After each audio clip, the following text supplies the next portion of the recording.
Connecticut. Thank you very much for streaming us, Selena. So we'll start off a little bit with Precinct Project. Velma, you want to tell everybody in the next couple of minutes what Precinct Project is, why we're having this, and what it means? Sure thing. Let's see. So about 15 years ago, Dan Schultz started precinctstrategy.com. And since then, a lot of folks have been very proactive and productive in converting their local and state GOPs to highly conservative, good, God-fearing communities and for political activity. And so precinctprojectusa.org is basically a way that we help to recruit folks to continue growing the movement and growing the effort. So if you sign up at precinctprojectusa.org, then we will connect you with a point of contact for your state. Sometimes we have also a point of contact for your county. And you'll receive up-to-date messages on our monthly webinars and the weekly X Spaces that Dan Schultz and Jonathan Broadbent have going on. And actually the first one is tonight, or for this week, tonight at 9 p.m. Eastern, and tomorrow 3 p.m. Eastern on X. So everybody's welcome to get involved and find out how you can be more proactive in your community with Get Out the Vote, becoming a member of your county GOP, becoming involved with a local civic organization, and everybody's welcome. Well, thank you very much, Velma. And Velma works with us as our administrator. She will answer questions. She'll direct you to your state if you want to sign up. So we'd like everybody to go to precinctprojectusa.org and sign up. Over the last couple of days, I've been on a number of programs. We've got a lot of people sign up, and we want to get hundreds signing up today. So our first guest is Charlie Fleishman. You want to bring him in? He is a Republican advocate and out of Virginia. Go ahead, Charlie. Yeah, good afternoon. Do I bring my slides up?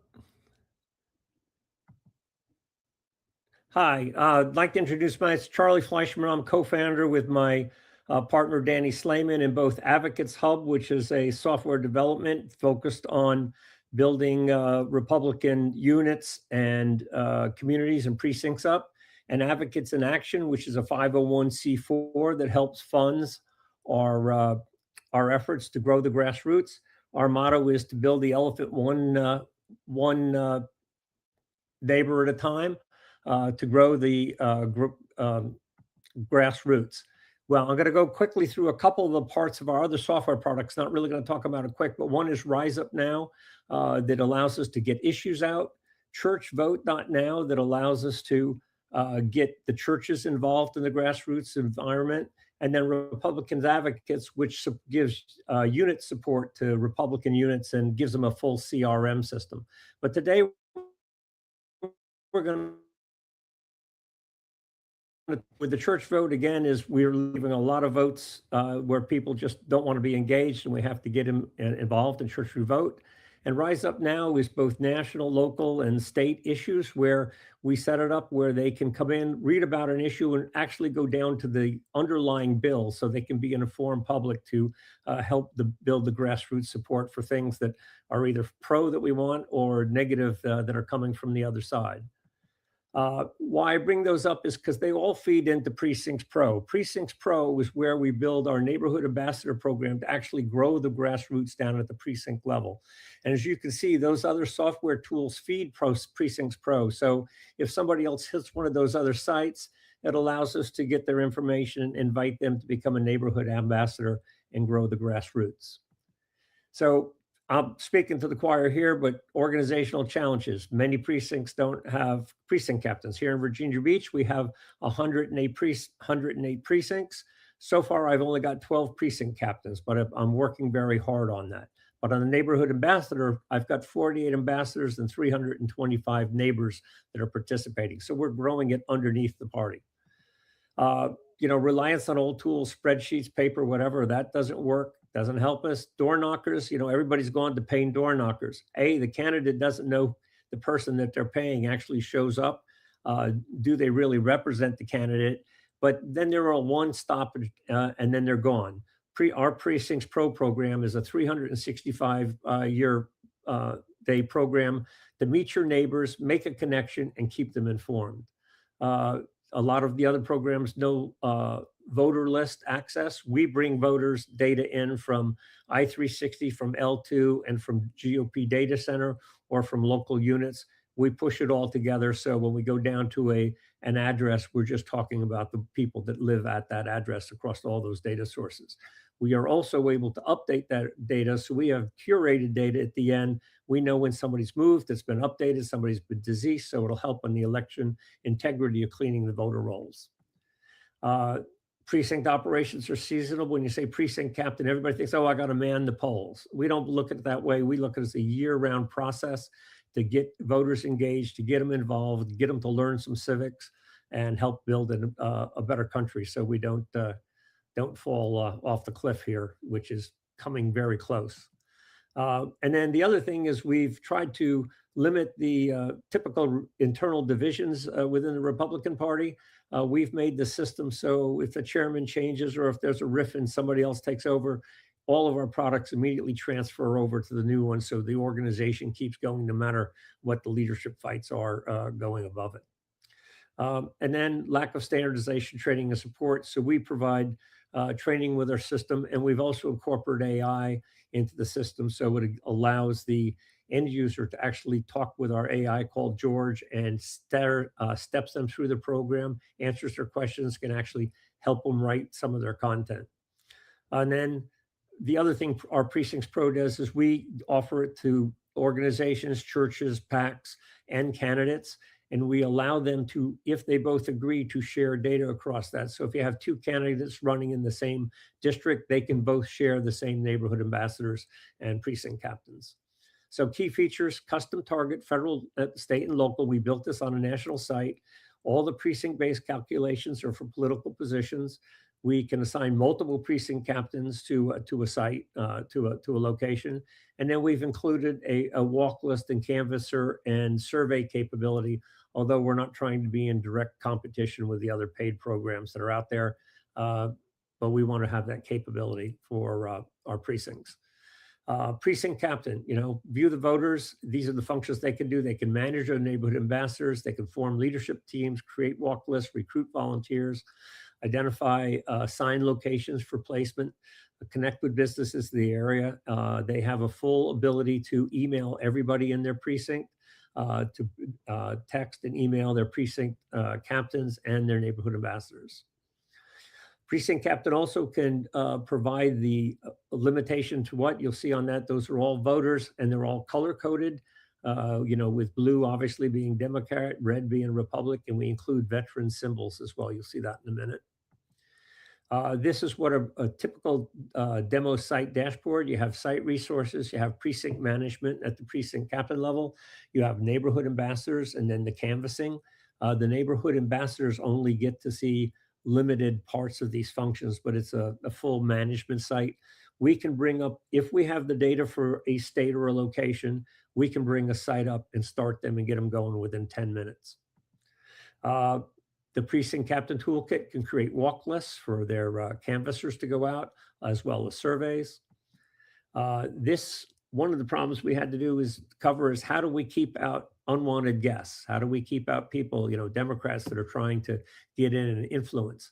So everybody that signs up to a neighborhood ambassador comes in as a pending status. Whoever is the admin for that site comes in and looks at them, sees their data. If they know them, they can accept them right away. If they don't, they can click another button that gets more information about that person, and then it'll go and tell what are the voting records for anybody at that address. If they're still not confident they want to let them in, then they can reach out with their email and phone number that's provided to them, just like it's provided to each of the neighborhood ambassadors. When a neighborhood ambassador signs up, we verified them. They sign a data agreement, so we make sure they're not sharing data outside the system. And then we provide them 12 neighbors. And those neighbors will be color-coded depending on what the precinct manager of the site sets. It could be just hard Republicans, soft Republicans, swing voters. It can be changed, so you can go out and do different types of canvassing. And then they show up as a hard Republican with a bright red. If they're a veteran, we also have a medal to show that they're veterans, so we can focus on that community as well. I want to leave enough time for a few questions. If you look at this QR code, it will take you to our Precincts Pro. As I mentioned, we are in a national. We're in Illinois, LA, Ohio, Virginia, and Wisconsin. The only states that we have full data for are Virginia and Wisconsin. Under our Advocates in Action and the 501c4, we're trying to raise funds to get more data to expand out into the rest of the states. And I've put my contact information in the chat. Is there any questions? Can you hear? Yeah. Can you tell us how to reach you, because they can't see it in the chat? We have multiple podcasters on all over, and they will not see this. There you go. Okay, you want to repeat that and go? Okay, so I'm Charlie Fleishman. Up here, you can see Republican Advocates. Down here at the websites, Advocates in Action is our 501c4 if you want to donate. If you go to this precinctspro.com, which is the same place this QR code will take you to, you'll be able to sign up, pick one of those 5 states for a site, and then we'll contact you and get you going. If you want a site for your area, you can select either, send an email to either Danny and I, or info@precincts.com. And this telephone number will reach both of us, or it'll go to voicemail so we can go back to you if we're not available. Not enough precinct captains in Virginia. Can you tell us how we're going to get more captains there? I did is I'm also the vice chair of my local party. I've got them to buy into the system, and Danny is in the Chesapeake, and both of us are pushing them through our systems. We're starting by first getting people to sign up for neighbor ambassadors, and then we get one of the neighbor ambassadors and talk them into be a precinct captain. In Virginia Beach, they have to be a member of the party. So at each party committee meeting, I'm beating people over the head to get them to sign up for training. I have the same issue here. We have a lot around the rest of the country, where most of the people that come to the committee meetings are my age or older. So it makes it a technical challenge for them, but we've tried to make the system simple enough. And with the addition of our AI, George, it's made it very easy to get them to use the system either on a computer or on their phone. Thank you very much. It's a presentation. We have a little echo. Sorry about that. And we're going to bring on our next guest. Our next guest is from Michigan. She's a district chair, CD9, Lori Skibo. Lori, come on down. Hi, Steve. Hi, Velma. Thank you for having me today. What I'm going to speak to a little bit about today is the challenges that we have, not only just here in Michigan, but I believe across the country, which is what I'm going to call the grassroots succession crisis, and how political parties really fail to build institutions. If you've been involved in politics for any length of time, you've probably heard the same conversation repeated every election cycle. We need more volunteers. We need more precinct delegates. We need younger people. We need to recruit. Those statements are all true, but I don't think that's our real problem. The real problem is that we have confused building campaigns with building institutions. Campaigns are temporary. Institutions should be permanent. A campaign is really, there to elect a particular candidate. It has a beginning, a middle, and an end. And it really is focused on raising money, recruiting volunteers, communicating, messaging, and then obviously on election day, it either wins or it loses. An institution is different. It exists before the campaign starts, and it should be stronger after the campaign ends. When political parties fail to build institution, everyone ends up paying the price. Our candidates pay the price because they spend valuable time rebuilding volunteer networks. They're recruiting their own precinct captains and leaders. They're finding their own election workers. They're organizing operations that really should already exist. Instead of focusing on communicating their vision and earning votes, they really should be focused on becoming, or that forces them to become focused on organizational managers. Volunteers, also pay the price because every election feels like we're always starting over. The same people carry the workload. The same lessons have to be relearned. The same handful of precinct delegates become responsible for everything until burnout actually becomes inevitable. Local candidates often pay the highest price. A presidential campaign can build its own infrastructure, but a candidate for a local school board, a township trustee, a county commissioner usually can't. They rely heavily on the political party to provide the functioning grassroots organization. Donors actually pay a price too. They don't just invest in candidates, they invest in competence. And every election really begins with rebounding the same organization from scratch, and if they're always doing the same thing over and over, confidence actually begins to erode with our donors. Ultimately, it's the voters who pay the price.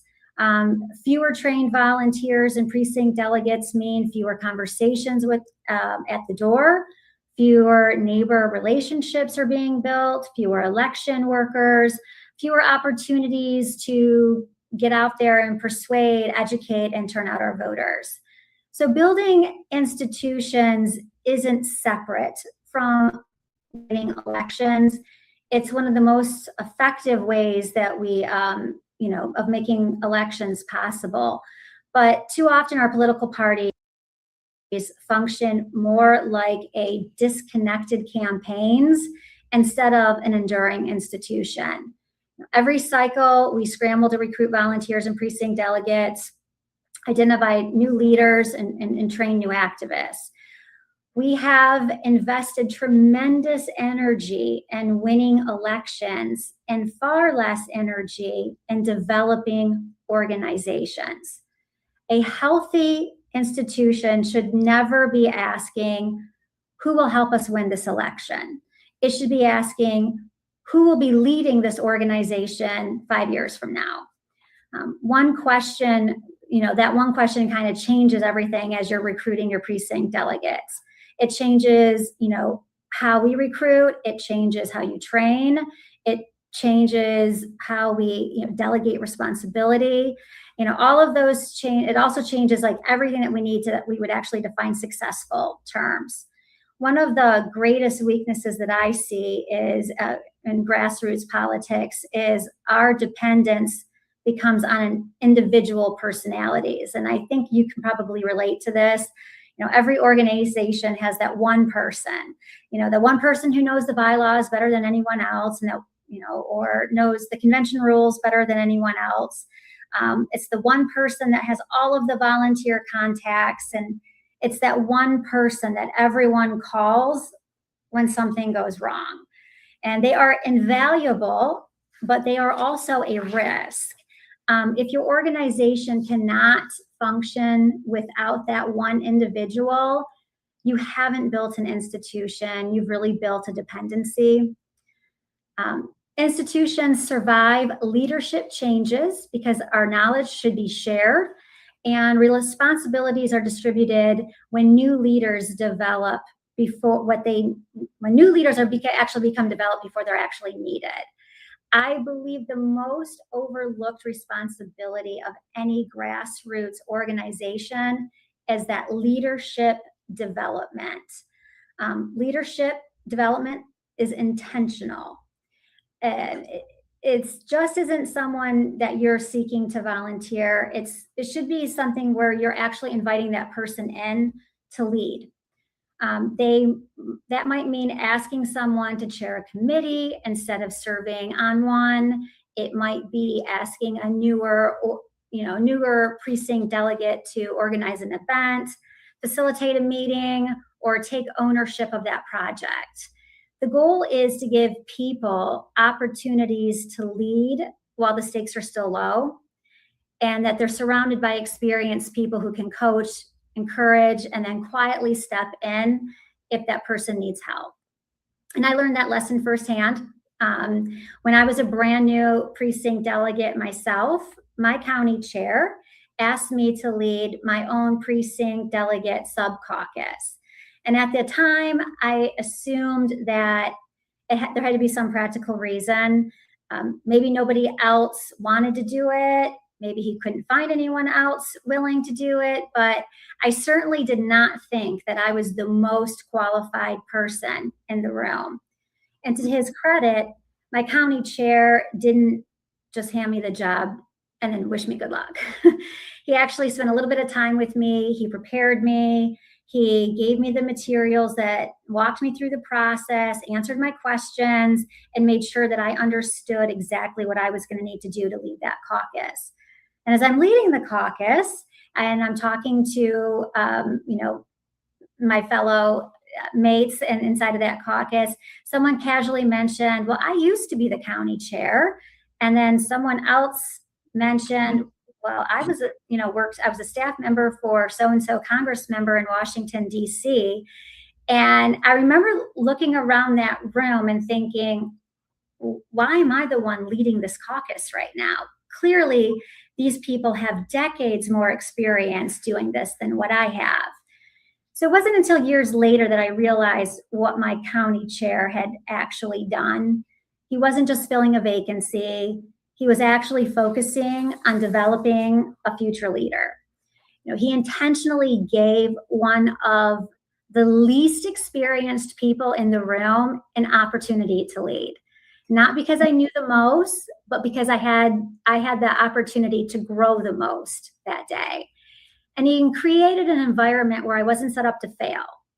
I was surrounded by experienced activists and precinct delegates and other leaders who were there to step in should I actually need them as that safety guard. So that experience really taught me what real leadership is when you become a precinct delegate or work your way through the other, chair and other leadership positions inside of the party. It isn't holding on to responsibility because you can do it better than somebody else. Leadership is really about creating those opportunities for other people to discover that they can actually do that job too. If we only trusted the most experienced precinct delegates with the most meaningful responsibility, we will never create more experienced delegates here in the state of Michigan. One minute, Mhm. Lori, 1 minute. You've got 1 minute. Oh, okay. Thank you. All right. Sorry. So with that, I'll kind of leave you with,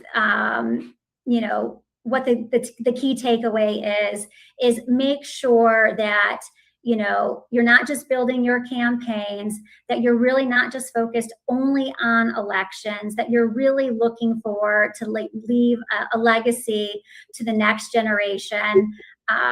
Campaigns ask, how do we win? And institutions should be asking, what are we leaving behind?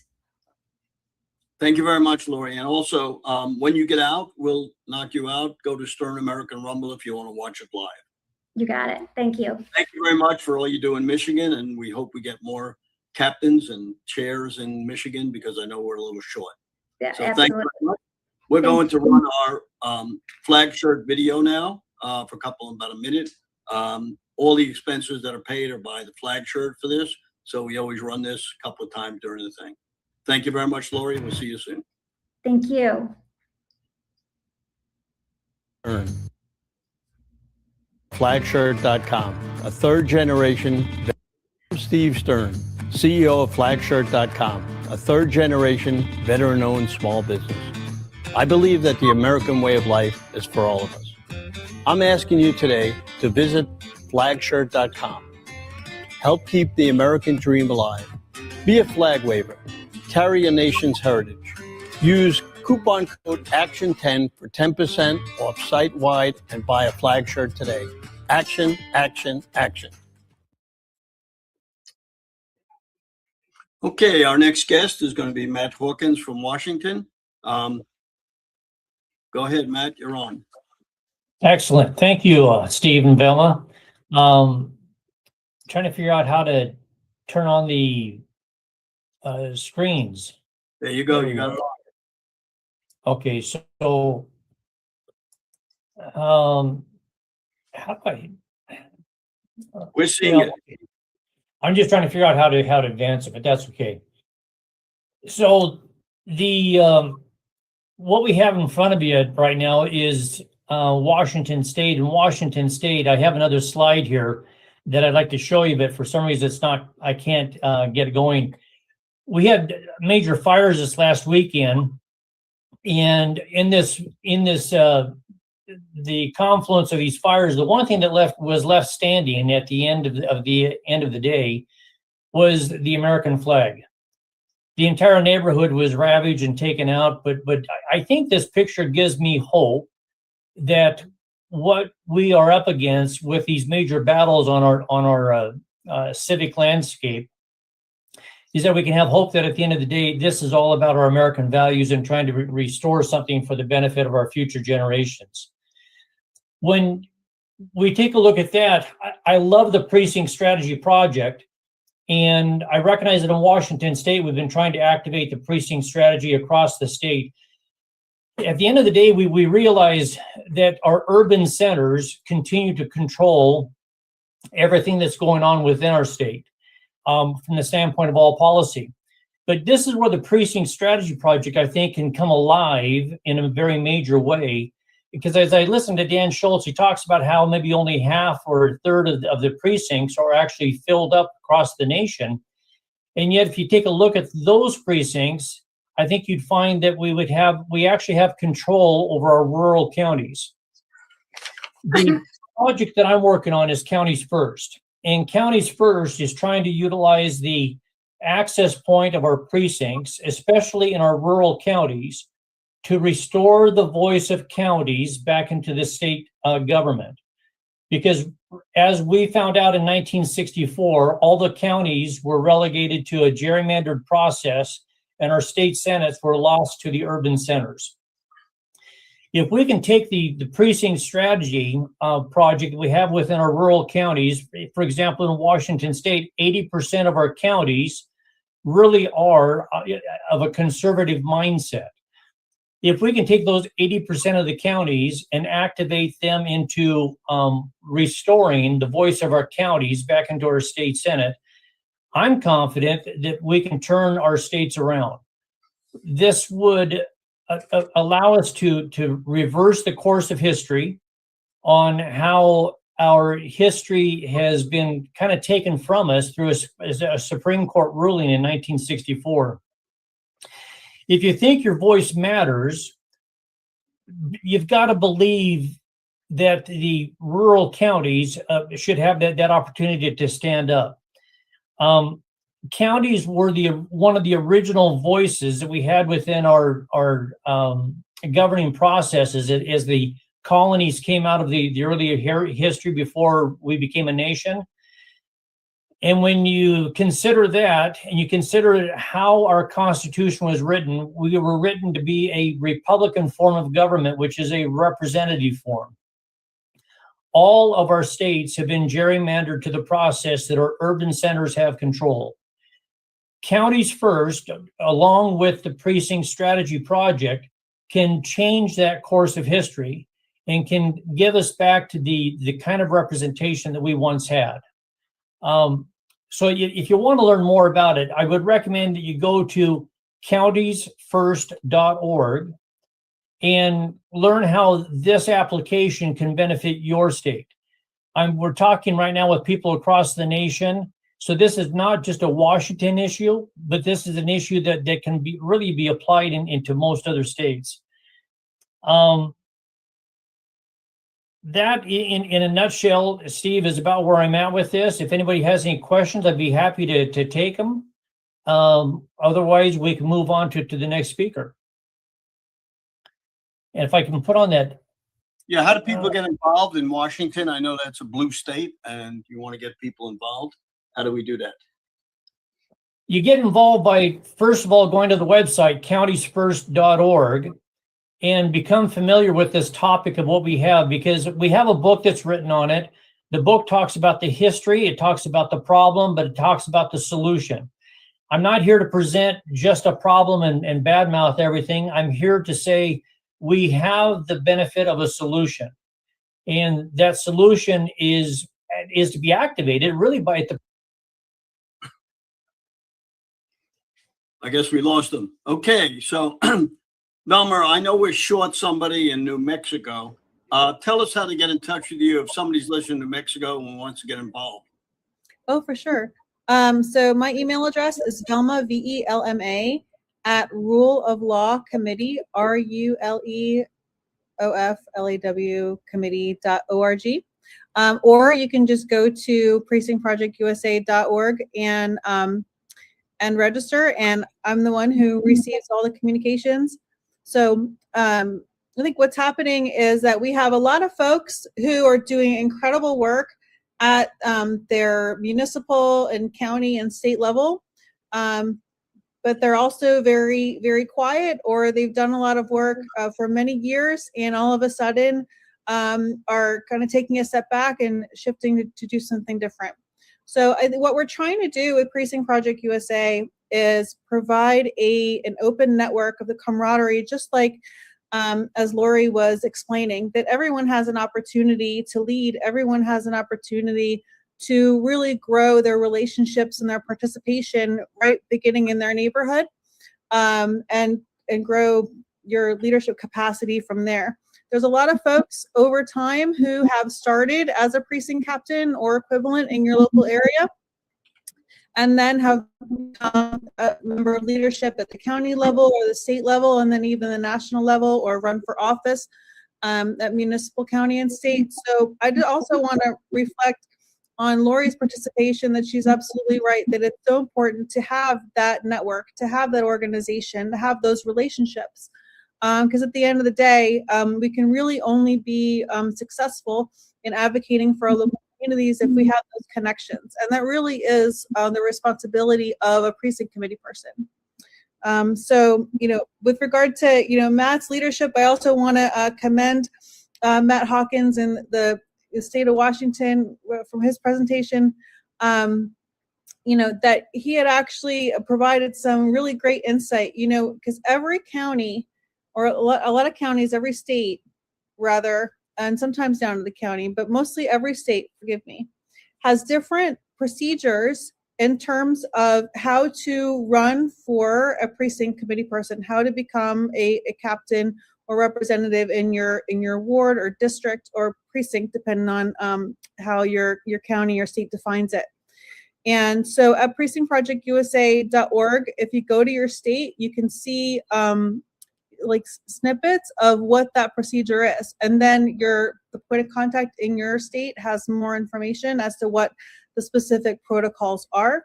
Sometimes the county GOP lead has that information, sometimes the state GOP lead does, but oftentimes we're finding that there are local GOP folks who are learning about the precinct strategy as well. So it's really important for us to collaborate and learn from each other. And I also want to really commend Charlie's presentation, because technology is really important. And one of the things that we're looking at for a webinar a couple months from now, because also in Pennsylvania, Nevada, Delaware, they also have very strong ways that they use voter data for outreach and recruiting. So hopefully we can invite them to speak on a webinar so folks can have a little more interactive with that. So thank you very much, Velma. Our next guest, very important. We were very lucky to get him to come on. He is a YR, which is a Young Republican. He is in charge of the YR Student Caucus Committee for the Manhattan YRs. And why this is important, because, I'm 85. A lot of our people who are in the election precinct strategy working are in the 60 to 90 age, and we need young people on. So Michael is going to tell us how we can get young people involved. Michael, come on down. Hi, Steve. Thank you so much for having me today. It's a real pleasure to be here. As Steve mentioned, my name is Michael Gianino. I'm the Student Caucus Chairman at the New York Young Republican Club. I'm also the founder and president of Turning Point USA at Baruch College. I also currently serve as a constituent liaison in the New York City Council. And most recently, I became an official speaker for Turning Point USA. I'll be going on tour with them as part of their Pick Up the Mic initiative. making my way through campuses in and around New York City, Long Island, New Jersey. So I'm really looking forward to that, to be able to connect with the youth even more. One thing I could say in New York is that you often feel like you're behind enemy lines, especially as a student. You're told that you're everything that's wrong with this city, this country, and quite frankly, that's just not the case. I mean, with the recent rise in democratic socialism that we've seen in New York, it's pretty scary the way things are shaping up to be, and that's why it's more crucial now than ever before to mobilize the youth and really get involved. I never thought that, going to school in the heart of New York City, a deep blue New York City, that just a half mile away, I'd find a place like the New York Young Republican Club that I'd one day call a second home. And it's truly been a life-changing environment for me to be in. They've provided so many opportunities to get involved. And one thing I hear by so many motivated young people, not just in New York City, around the whole country, is that as motivated they are to get into politics and try to make a difference, they often get discouraged because they feel like it's so hard to get your foot in the door. And the beautiful thing is that when you have resources like the New York Young Republican Club behind you, that is absolutely not the case. They've done so many things to connect high quality candidates with people all across New York City looking to get involved. And that shows up in a variety of ways, whether you're looking to just connect with like-minded individuals, that's one thing. And they do a million different incredible events to connect with like-minded individuals, which in New York is quite rare. But the amazing thing beyond that is that they have something called the Campaigns Committee. And now the Campaigns Committee serves two purposes. One, to identify and endorse strong Republican candidates throughout the state. And two, to lead deployment efforts through grassroots initiatives such as canvassing, phone banking, poll watching. And these things really do make a difference, more than you could ever possibly imagine. And why I say that it's so important, not just for the candidates, but for the individuals as well, is if you are looking to get involved and get your foot in the door, there is no better way than to do so through grassroots efforts, such as getting involved in a campaign. And the way New York Young Republican Club sets up their deployments is absolutely incredible. They fill busloads of people, get them out to the district, knock on doors, and really connect with the entire voter base to make sure that this candidate is well represented. And, we have a very strong success rate with our candidates. There's been plenty of years where we've gone undefeated with our endorsed candidates. And this year alone, for the upcoming elections, we're endorsing people like Mike LaPetri, Pamela Mitros, Brandon Castro, Ramses Frias, Tom Stanton, Lester Chang, Michael Novikov, and Ethan Harris. So we got a good quality of candidates there, and we're going to be doing plenty of deployments going forward, and we've already done them throughout the summer. I personally was at one in Queens where we were knocking on doors for Mike LaPetri, and the turnout was great. We had, I couldn't even tell you how many kids, at least 30, 40 kids that knocked on doors for an entire day. And the reactions were great too at the doors. I think people are really fed up with the direction that this city's going in. And, we see that knocking on the doors and engaging with the community. I think it's a very specific kind of person that wants these changes happening. And what I can tell you is that it's not the New Yorkers, it's the transplants, the people that come here from elsewhere, and they want to bring things that failed in their state to our state. And it's really shocking, and it's scary to say the least. So it's absolutely crucial that we get involved. In addition to all these deployments, the New York Young Republican Club does things like one event that we have coming up is our Meet the Candidates event, which will be taking place on August 13th at 7 p.m. So you'll get to meet all of those candidates and engage with them one-on-one and interact with them, get to hear their views and their plans for their districts should they get elected, God willing. And yeah, it's incredible the work that the New York Young Republican Club does, and the way they're able to connect with young people across the city and the state as a whole is amazing. And the way they mobilize the youth is just phenomenal. So we need more people to come and get involved, because you can never have too many. And I think a big issue is not that we lack numbers, even though it may feel that way at times. I think it's more so that we need to get people out to vote. We need to get them out to the polls. And unfortunately, the numbers just don't reflect that. You know, I can't tell you how many people during the mayor's race was complaining about this mayor that we have now, hoping and praying that he doesn't get elected, but they didn't show up to the polls. So I'm sorry, if you're going to sit there and complain, I don't want to hear it unless you're showing up to the polls and you're doing your part to be the change that you want to see. If you're just sitting at home hoping somebody else is going to do the job, that just doesn't cut it in my eyes. So Mike, tell me how people can anybody get involved in the Manhattan YRs? You have to be a certain age? So anyone could get involved, though typically general members range from the age of 18 to 40. That's typical. There are some options for older people, though they're limited as to what they have access to. You know, hence us being the New York Young Republican Club. We try to really connect with the youth and mobilize them as much as possible and get them involved and get them motivated and passionate to really make a difference here in New York. I mean, walking around here, it's so discouraging, especially in schools today. I mean, it's actually sickening as someone who's still enrolled in a university, the things I hear and see, the amount of left-wing ideologies that are pushed on me on a daily basis, and to oppose them is bigotry. I mean, it's ridiculous. So a lot of people are more motivated than you could possibly think.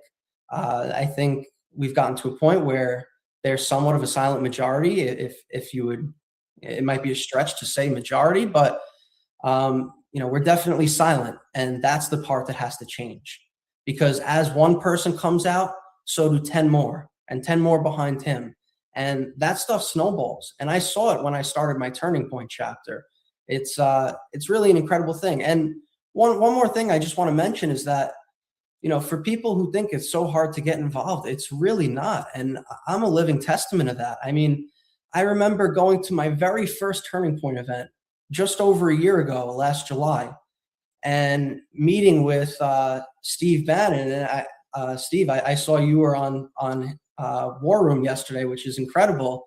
You know, so for me, 1 year later to be here with you guys today is amazing. And it shows if you're really, you know, passionate about the movement and eager to get involved and ready to do the work, what your potential can be. I mean, just a year later, I'm now the student caucus chairman at the New York Young Republican Club. I have my own Turning Point chapter at my school. I'm a constituent liaison in the New York City Council. And now I've officially become a speaker and debater for Turning Point USA. So if you're passionate, please take stock of that. You know, learn from someone like Charlie Kirk, who encouraged being bold and letting your opinions be heard. Don't let these people on the left, especially in these universities, shame you into silence, because if anyone should be shamed about their views, it's them. So take stock of your beliefs and get involved, because I promise you it has a lot more of an impact than you could ever know. So Manhattan YRs has 2,000 members. Yeah. There is YRs all around the country with smaller groups. How do people reach out to you? There's a lot of young people that are sending messages in here that are listening today that may want to get in touch with you and ask you how they do what you're doing. How do they get in touch with you? Well, so, I mean, there's plenty of ways to get in touch with the New York Young Republican Club as a whole. We have a website, which, if I'm not mistaken, is NYYRC.com, stands for New York Young Republican Club. And there you can find out information about any events we have going on, different membership opportunities, et cetera, et cetera. Additionally, we're very active on all social media platforms. And if you want to reach out to me directly, you can do so through email. in which case my email is student@nyyRC.com. Again, that's student@nyyRC.com. If you have any questions for me personally, please feel free to reach out. I'm more than happy to answer any questions you might have and do my part in getting you involved. I mean, it's really so important, and I think a lot of people are starting to realize that. Hence, the membership, the growth in membership we've had. Reaching 2,000 members is quite incredible, and you really wouldn't think that there is such a strong Republican base in New York City, but quite frankly, there is, and I think a lot of people are beginning to be more and more fed up as things progress in the direction they've been. Thank you very much, Michael, and we appreciate Mario Nicoletto for introducing us. And the more young Republicans, we'll try to get somebody on every time we have it to get your group out there because it's so important. Again, thanks very much for coming on. And our next guest is Tina Horlacher. She was on last time and we had a problem. She's from Utah. So Tina, come on down. Hi, Steve. Thank you so much for inviting me to participate today. I'm just going to share a little bit about what is going on in Utah and how people can get involved and how candidates can access the ballot. Utah has a system called the caucus and convention system that really has functioned since the early 1900s. And the way that works is we're divided, the whole entire state of Utah is divided into precincts. Prior to conventions, we have a day where we go to caucuses and we elect our delegates. And then from there, we begin to educate ourselves on the candidates. And then we go to convention, the nominating convention, and the delegates are able to get up front and personal with the candidates. And then they nominate the candidates that are going to go on to the general ballot. If there's anything less than a 60-40, then they would go to a primary and then onto the general ballot. But unfortunately, in 2014, when Bob Bennett, who was a senator for the state of Utah, went to the nominating convention and he was ousted by the delegates. He was a longstanding senator. He was ousted by the delegates, and the delegates elected Mike Lee, who is still currently a senator for the state of Utah. And so in response to that, the establishment of Utah created a system by subterfuge, of course, called SB 54, Senate Bill 54, that created another path to access the ballot. So a candidate, rather than going through the caucus and convention system, could go gather signatures to be able to get on the ballot at the primary. So with this system in place, it becomes all about money. Who has the most money, because they actually will start campaigning way before caucus is even held. And so they know they're getting to the ballot because they're gathering their signatures. They have to pay the signature gatherers, which creates an opportunity of fraud. And there absolutely has been fraud in signature gathering because the signature gatherer is paid $15 per signature, and we have immense fraud. I'll get to that later. But that candidate, because they're going that path, and they're actually even allowed to go both paths, which is very hurtful to the caucus and convention system, because the delegates become disenfranchised because they make all the effort to get to know the candidate, and the candidates that would lose at convention, though they've gathered signatures, now force a primary on the convention winner. And unfortunately, a lot of those convention winners are more grassroots Republicans and don't have the finances to be able to run a campaign against a well-entrenched candidate who has all the money and access. So SB 54 has created havoc on the state of Utah in relation to getting the candidates that the delegates really choose all the way to the primary. And I'll give you a very current example of our governor, Spencer Cox, who at the last nominating convention, gubernatorial, where we were electing the gubernatorial candidate,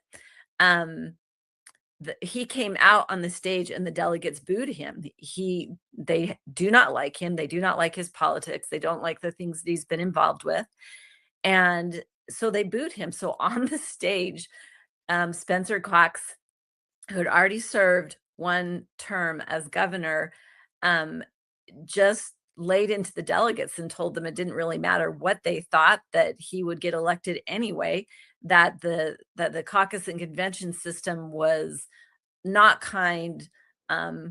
Anyway, he just used all the arguments that correspond with the DEI narrative and went on to gather signatures, forced the primary, or he'd already gathered the signatures, so he forced the primary. There was no way to his opponent, who won outright at convention with, I think it was like 73% of the vote, challenged his signatures. They would not allow him to look at the signatures, and so much craziness that ensued. He won at the primary ballot, but of course we have mail-in ballots and we have voter rolls that are old and filled with dead people and all kinds of people that allow them to, lessen the integrity of our election. And so the next thing that happened was the candidate that won at convention did a path to write in his name at the general ballot. And that's quite a story to be told. If any podcasters are listening and you want to do a show on that, that's a great story to be told. The candidate, Phil Lyman, who ran against Spencer Cox, gathered more signatures at the general election than any candidate in history, but he apparently came up short. But it was a tremendous effort. I don't know if I quite believe he came up short, but that's kind of an example of how the caucus and convention system really has been infiltrated with people who say they're Republican but are not really Republican. And another example is our current Senator John Curtis, who is a former chair of the Utah Republican Party, or I'm sorry, he's a former chair of the Utah County Democratic Party, who became Republican and is now a senator who gathers signatures, lost at convention as well. So it's been a little bit disheartening for a lot of the grassroots who feel like that we can't overcome these challenges. But I actually have a win that I can tell you about. This last convention, we had the Senate President Stuart Adams, who super corrupt, known across the nation for his corruption, and he was up for re-election, and he made it to, so at convention the story is really long, I don't want to necessarily go into it, but he did not get what he needed to be able to go to the general, so there was a primary. And because we were organized in precincts, we have the ability, which really is what gives us the ability to overcome all of these things if we can just organize ourselves. I really liked I can't remember her name, but the woman that talked about, organizing, because that's so true. And we were successful in organizing a campaign against the Senate president, and he lost, and he was stunned that he lost, which says something. But we've got a new candidate in there. And another thing that I'll tell you that really discourages some Republicans is that the chair of the Republican Party, the state chair, Rob Axson, on the eve of the primary, sent out a text accusing the candidate against the Senate president of accepting George Soros funds, and in an effort to try to boost the votes going to Stuart Adams. But that's something we're going to have to address at the upcoming State Central Committee meeting. But when you have the chair of the Republican Party engaging in election fraud, essentially, or trying to influence an election where he's supposed to be neutral at that stage, that's a real challenge. So 1 minute. 1 minute. Okay, thank you. So the way that we can get involved here is you reach out to your local party and you just come in and get involved. So this next upcoming convention, we're going to be electing the leadership for the parties, the counties and the state parties. And again, we're always looking for people who are willing to serve on the state central committee, county party leadership.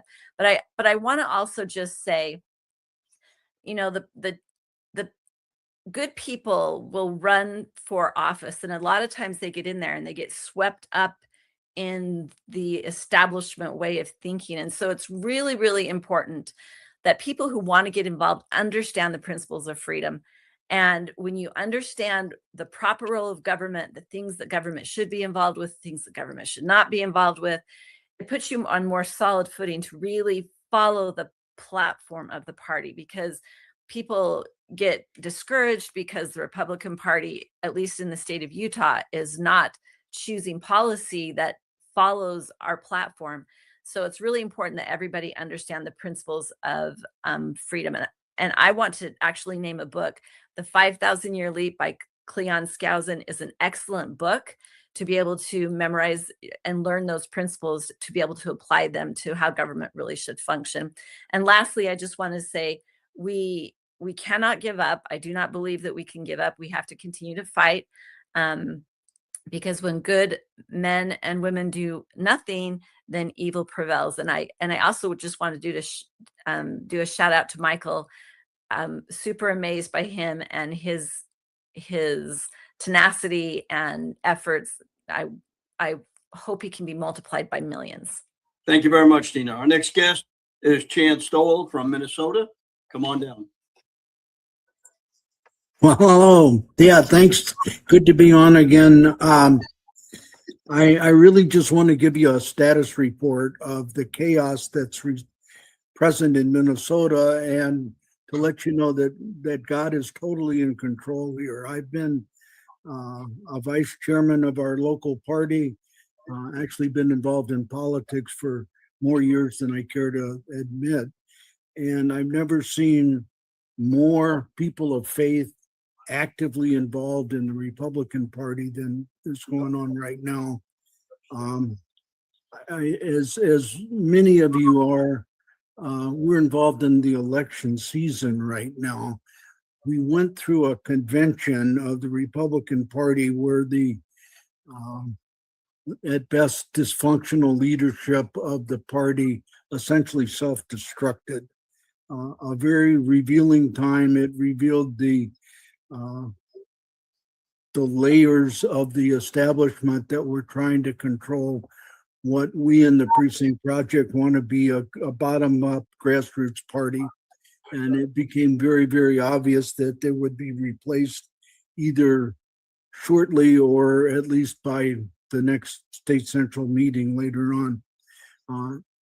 In the meantime, most of the Precinct Project people I work with, and I work throughout the state now, are involved heavily in the Lindell Phillips campaign.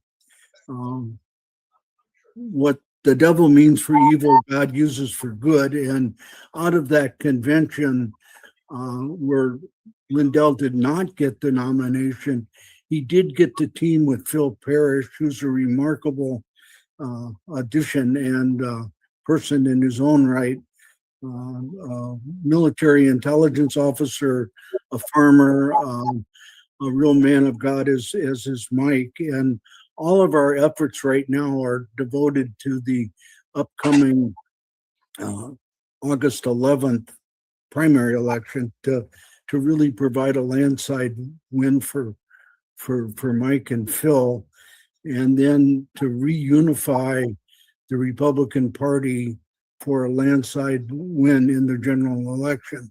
It's not going to be easy, but we see more and more every day the forces of good are starting to conquer the forces of evil. And I start to use those terms because the clarity in Minnesota is very, very present. If you follow Minnesota at all, you know how truly bleak the state looks. But fear not, the Precinct Project people accumulated over the years have really started to organize and pay off. The problem has been a very, very dysfunctional leadership combined of different elements, the big donors, the corporate oligarchs, I guess it's the easiest way to say it, together with the incumbent politicians who want to use the Republican Party simply to guarantee their reelection. And that's being broken up now as we move into the primary. Let me just look at a couple of notes here. It really hasn't been just the Precinct Project. There have been a number of active groups here whose contributions are really paying off. The Patriot Academy, with their wonderful courses in biblical citizenship and the Constitution and all. Certainly the War Room Posse is alive and well, and we encounter that daily in our work. A group was formed several years ago called Restore Minnesota. It's an education, non-political organization whose unbelievable objective is to restore God's righteousness to Minnesota, or actually restore Minnesota to God's righteousness. And we're finally getting churches active, and if we can't get the churches, we're getting their congregations active in politics again. I just report good news here. It looks like the current polls are Mike Lindell is leading going into the primary with Trump's endorsement. We look for something well above a 50% win there. And after that, it becomes a reunification process. The establishment in Minnesota, though, is very, very strong, even down to the local party level. A number of good people won the party endorsements in the convention at the state rep and state senator level. And the establishment has gone so far to violate their rules and actually nominate people to run against them to try and break up the morale. But it's not working. It's actually everything evil is being turned to good is the only way I can report it. If people are interested in joining the efforts here, just get in touch with me and I'll get you connected to where you can make the most difference just as quick as you can.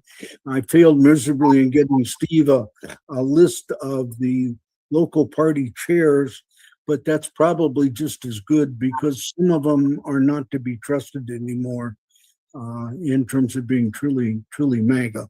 But Minnesota, the way I want to wrap this up is you all know about the Miracle on Ice in terms of the hockey game.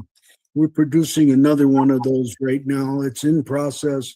It's being led by people of God, people of faith, and we just need all the help we can get to really turn this into landslide victories. And in terms of activating all the precinct project strategies, let's wait until after the general election to fully implement that. I think we can begin doing that once we have new leadership of the party in place.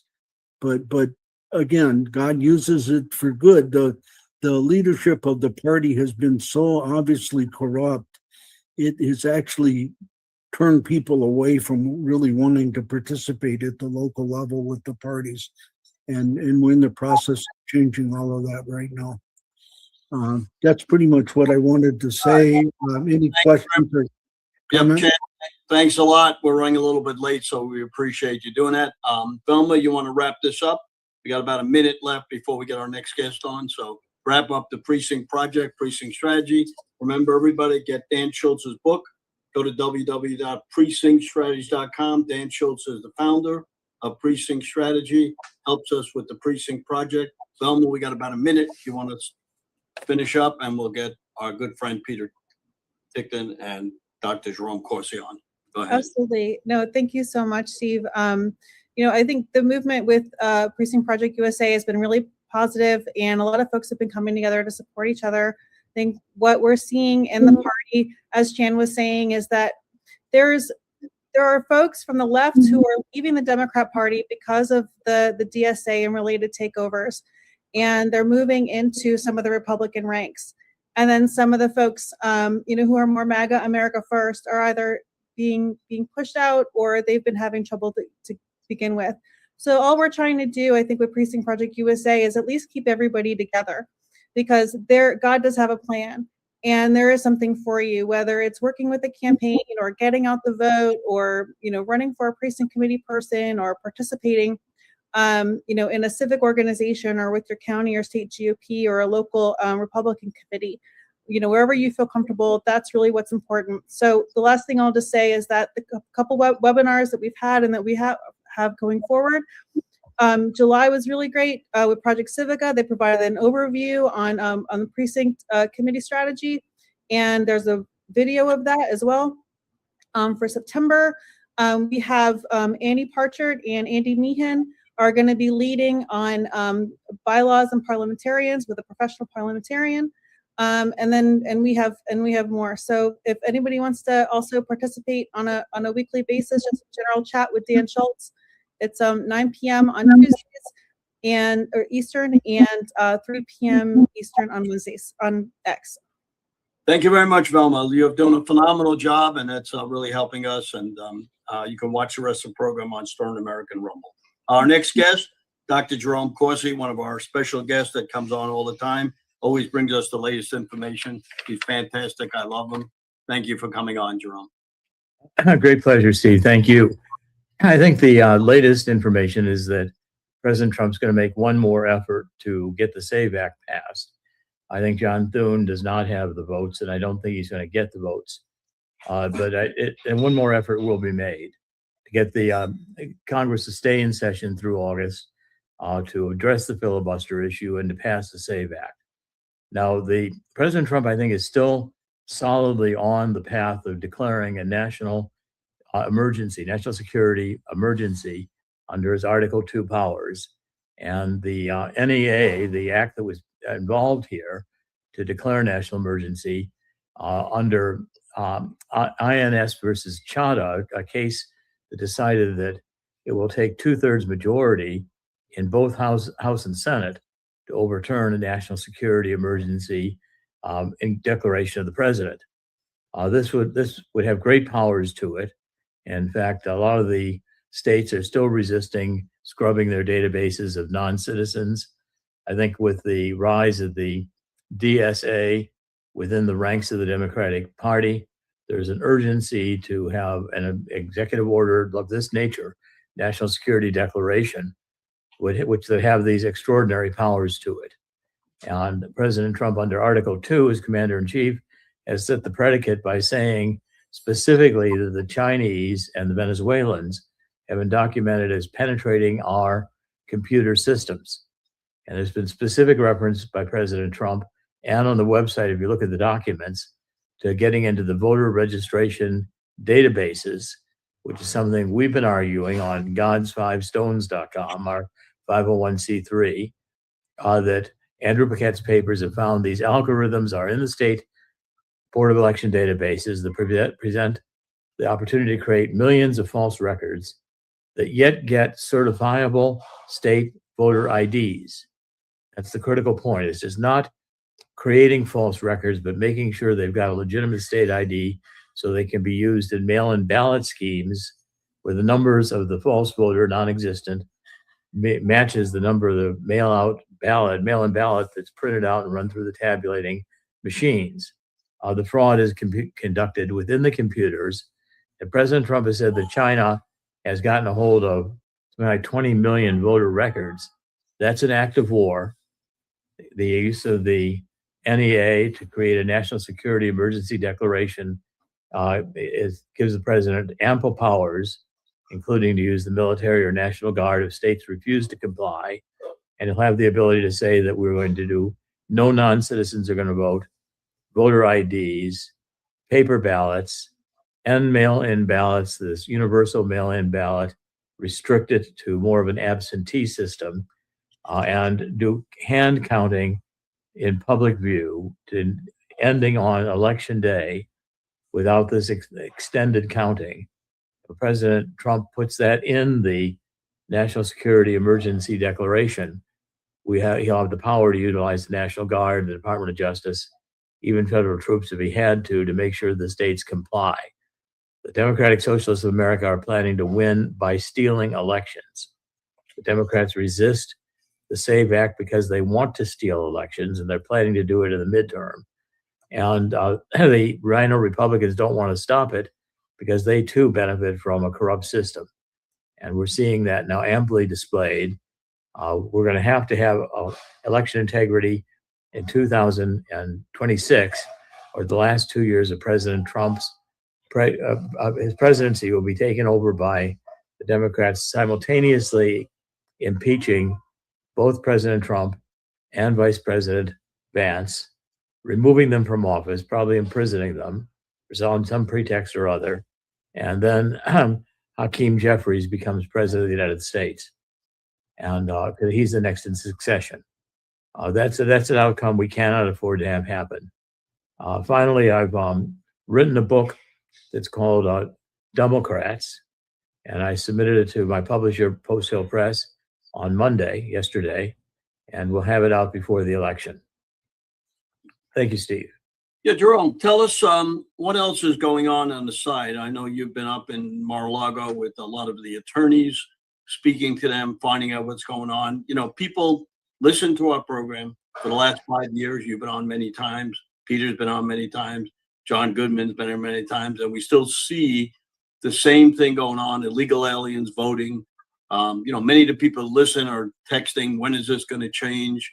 So I understand what President Trump is going to do, but when do you think all this is going to happen? Because they just go round and round, you and I, and, we talk about this every week.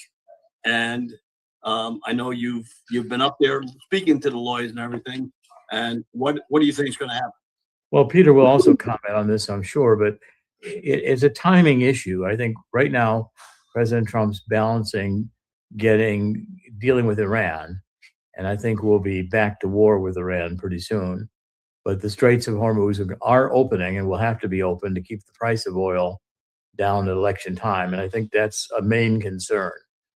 But again, we want to have a national emergency declaration closer to the election, because you don't want to have a lot of time for the Democrats to go to the courts to try to muddy up the situation by getting some kind of an action in the courts or even within Congress to try to overturn a national security emergency declaration. So President Trump's going to time it. The groups are working in the White House. There's a task force working on it. We're getting constant revelations of new data of election fraud. In my book, this Democrats book, I demonstrate fraud that was in the 2012 presidential election, and how the Democrats moved to utilize fraud as a technique to win elections. It was just too hard to do the computer systems Obama did, too expensive for the get out the vote they did in 2008. So by 2012, they were into stealing the election.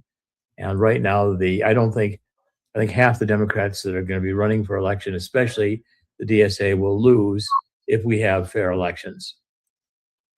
Thank you very much, Dr. Corsi. We appreciate you coming on and give us the time. Hope to have you on soon.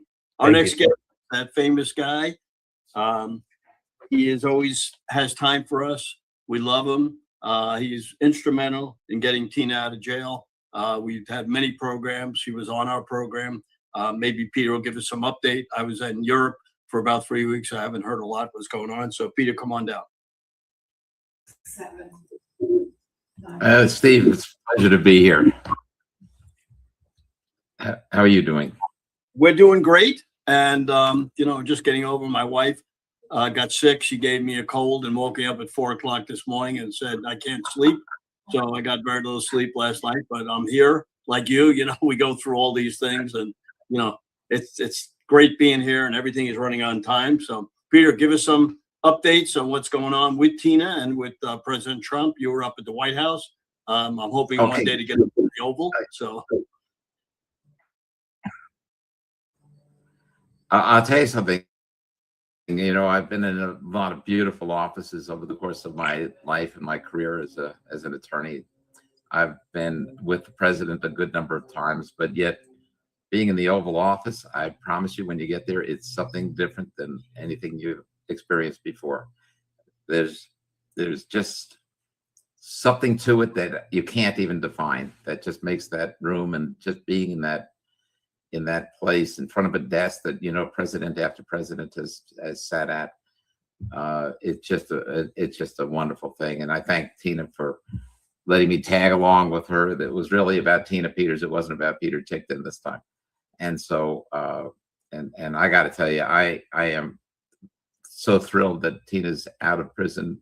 But it's more than that. That's the fact that she's not in there anymore that's thrilling me. What's thrilling me is what she's able to do. I've always told people that she's a very bright woman, and now she's put together a plan where it needs to be followed. And so she and I are going to be seeing people in the White House to kind of push the plan, but there's no time. It has to be done very quickly. There's no way that we're going to get rid of the machines between now and November 3rd. And according to her plan, we don't need to, because the machines can count the votes just as long as there's a good inventory done of all of the ballots, so that they're all continuously available. And then as soon as a ballot is counted, it basically can go into being recounted by, it could be by partisans. It doesn't have to be employees of the government. It could be by a number of different people or agencies, but it needs to be recounted by hand. And that won't delay the count by the machines, but it will correct the account by the machines as long as this is done before certification of the vote. So I think her plan is a great one. I think it's the only solution, because we're running out of time. I mean, we're down to what, 96 days at this point? I think less. But well, what Corsi was talking about is really important, because it's the nightmare scenario. And to explain it a little bit better, assuming, and I know for sure that it's true, because I'm involved in these cases involving the voting machines. So, you know, I'm not just guessing or heard somebody say. I can tell you that these voting machines are able to determine the outcome of the elections. And I don't think that there's any question that the let's call them the globalists, they are determined to get things done. They have a deadline of 2030 to get done with whatever evil and mischievous things. You know what? I take that back. It's not mischievous. It's just evil things that they're planning on doing. They want to destroy our country, and that's clear, because they tried to do it. And over the 4 years that Biden was the figurehead, and look at what they did. I mean, they opened up the borders as though that's something good for us. You know, they increased weaponization to a point we've never seen before. That's why we need so many pardons, to get these things reversed. But assuming that the machines can do what the machines can do, which is determine the outcome of any race, we have 22 Republican senators that are up for re-election this time around. And the machines can flip it. And there could be a great pretext that whatever they want to do, they want to bring Antifa in this time to start more riots just before the election, or release a virus before the election, or whatever it is that they do, so that everybody sees that there's a reason that people would change their minds and vote for the left. They can switch those seats. They would be in a position to have 67 seats that would be able to remove in the Senate. They'd be able to remove anyone that was impeached by the House. So what happens 62 days after the day after the election? You know, that 62 days is going to go by fast. Why does it go by so fast? and nothing can get done during that period of time, it's because it includes Thanksgiving, Christmas, New Year's. It's that time of year, number one. And number two, there's no time to think. What if we do this? What if we do that? I mean, the benefit we have is that President Trump knows how fast this time goes because he went through it in 2021. Those 62 days are going to go really fast after the election. And if they do that, what's going to happen on the first day of, on January 5th, they get sworn in and they take their seats and then they start business. First order of business in the House is to elect the speaker. And we know that's going to be Hakeem Jeffries, just like Jerome Corsi said. So he would be the speaker. And what's the next order of business? And everybody thinks they're going to impeach Donald Trump. And they think that that's nothing because when he got impeached before, it was nothing. But it's not nothing if they have the ability to remove in the Senate. And they're not going to just impeach Donald Trump. That's not their plan. Their plan is to remove both Donald Trump and J.D. Vance at the same time for the same crime. And what kind of crime are we talking about? Because these men don't commit crimes. So what are they going to accuse them of? It doesn't matter. They got the votes. But they've accused them of murder. They've accused them of being responsible for the death of Renee Good. They've accused them of war crimes. Who knows what they're going to allege? It doesn't matter. If they have the votes to impeach, they'll impeach. If they have the votes to remove, they'll remove. But if they're able to remove Donald Trump and J.D. Vance at the same time, who then is the president of the United States? Hakeem Jeffries. The Speaker of the House is the next in line.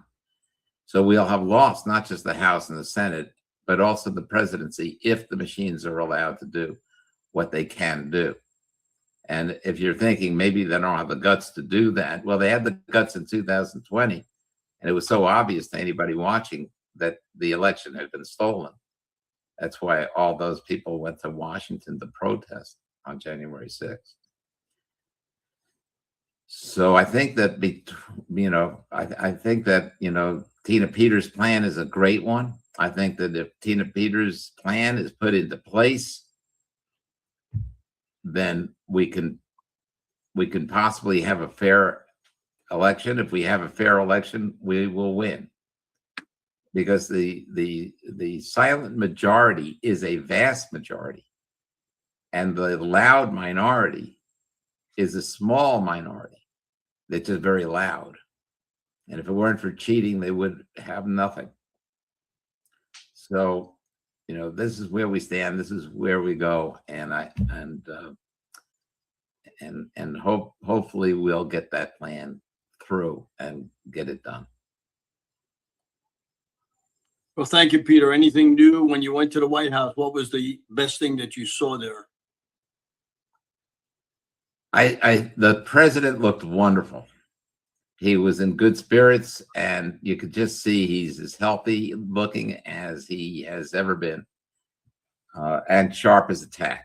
Okay, when you get into discussions with the president, it looks a little different than when he speaks to the press and tends to repeat himself to make sure we get the message. I am amazed at what President Trump is doing these days, the number of balls he's juggling in the air. He's just, I always knew he was smart. I mean, I went to high school with him. We were very close. We lived together in our senior year. I always knew that he was really a smart guy, but I didn't know he was this smart. But thank God we have Donald Trump because he is on the ball. And the important thing is that so many people would just slip into denial of what is so unbelievable that our country would be taken over, and that these people are in position to do it. But the president doesn't stop dealing with reality. He doesn't allow himself to just don't worry about it. It's going to be fine because the buck stops at his desk. He either deals with this or we lose America, and he knows it. So 100%. I'm very proud and happy. I love Donald Trump. I'll tell you, thank God for him. Thank you very much for coming on, Peter. We appreciate your time. And I know, say hello to Tina for me if I don't get a hold of her in the next couple of days. We'll see you soon. Thanks again.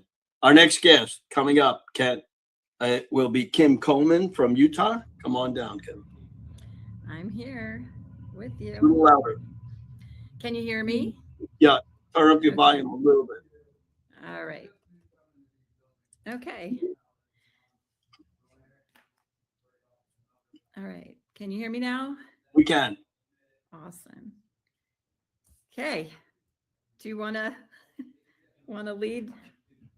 No, Kim, just tell us about what's going Okay. on. All right. Your Perfect. It's great to be with you. You come into my living room frequent mornings on the war room, so I feel like you're one of my political celebrities. So it's great to be with you. I'm Kim Coleman, and I have been involved in the Election Integrity Network for, gosh, probably since it started in about 2021. And after an experience of a bunch of Utahns went to Nevada to witness firsthand some real problems that were happening in Clark County with election integrity. And we collected thousands of affidavits of people door after door that were recorded on the official record as having voted by mail, but person after person saying, I don't vote by mail. That wasn't me. That person doesn't live here. That person's not alive.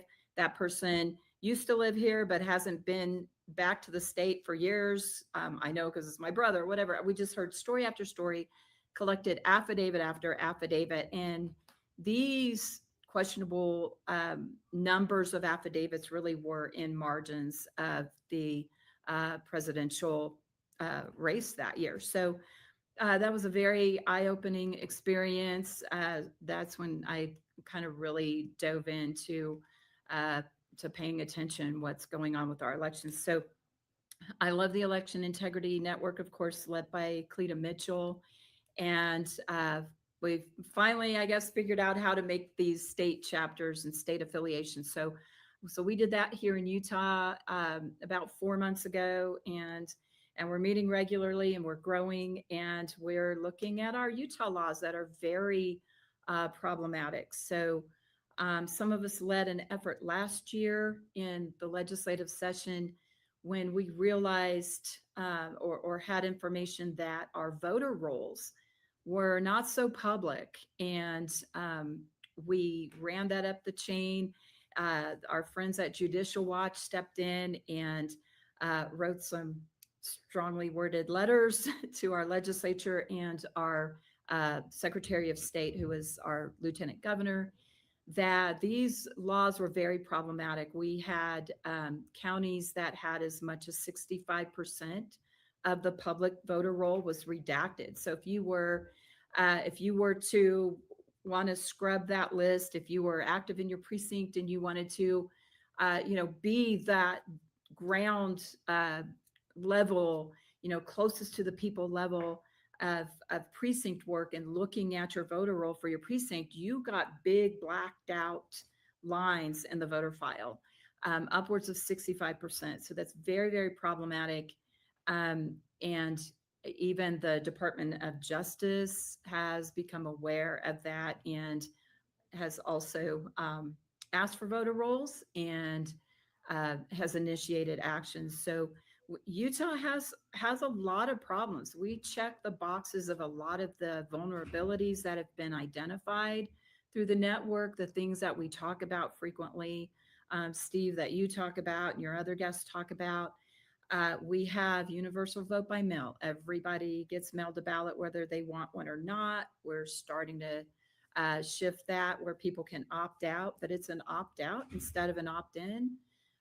Like I said, we have a wholesale ability for a person to just decide they don't want their record, their voter file to be public, and can just choose for no reason to not be or to have their record private. And that just opens the door for all kinds of things. We also have we allow illegal aliens to obtain a driver's license. More recently, we're paying attention to the court case where we attract illegal aliens to attend our colleges and public colleges and universities at an in-state rate, tuition rate. So we have a number of things that attract people to be able to participate in a system that can be vulnerable to illegals registering to vote. We do have a review, not an audit, and I want to be very clear on that. Our Election Integrity Network has urged the legislature to have an audit where our Lieutenant Governor, Secretary of State conducted a review, found 27 illegal aliens were registered to vote. A handful of those actually did. But at the same time saying there are no vulnerabilities, there's nothing to see here. Well, 27 people kind of figure out how to do that, or it happens intentionally or unintentionally.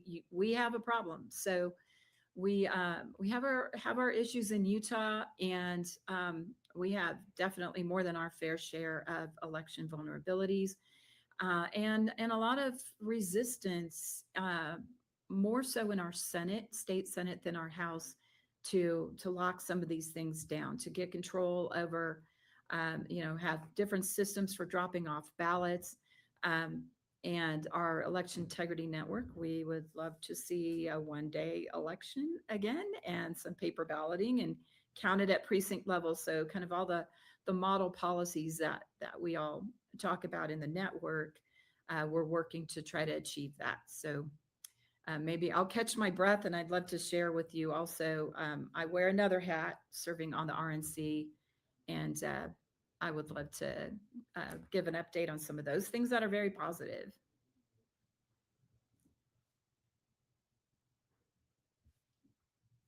Okay. I'll just keep going. Okay, so kind of switching gears. Let me share with you what's going on the RNC. I've been serving on the RNC for about 2 years, and I ran for that absolutely with election integrity as the top of mind, and my number one reason to go to the RNC.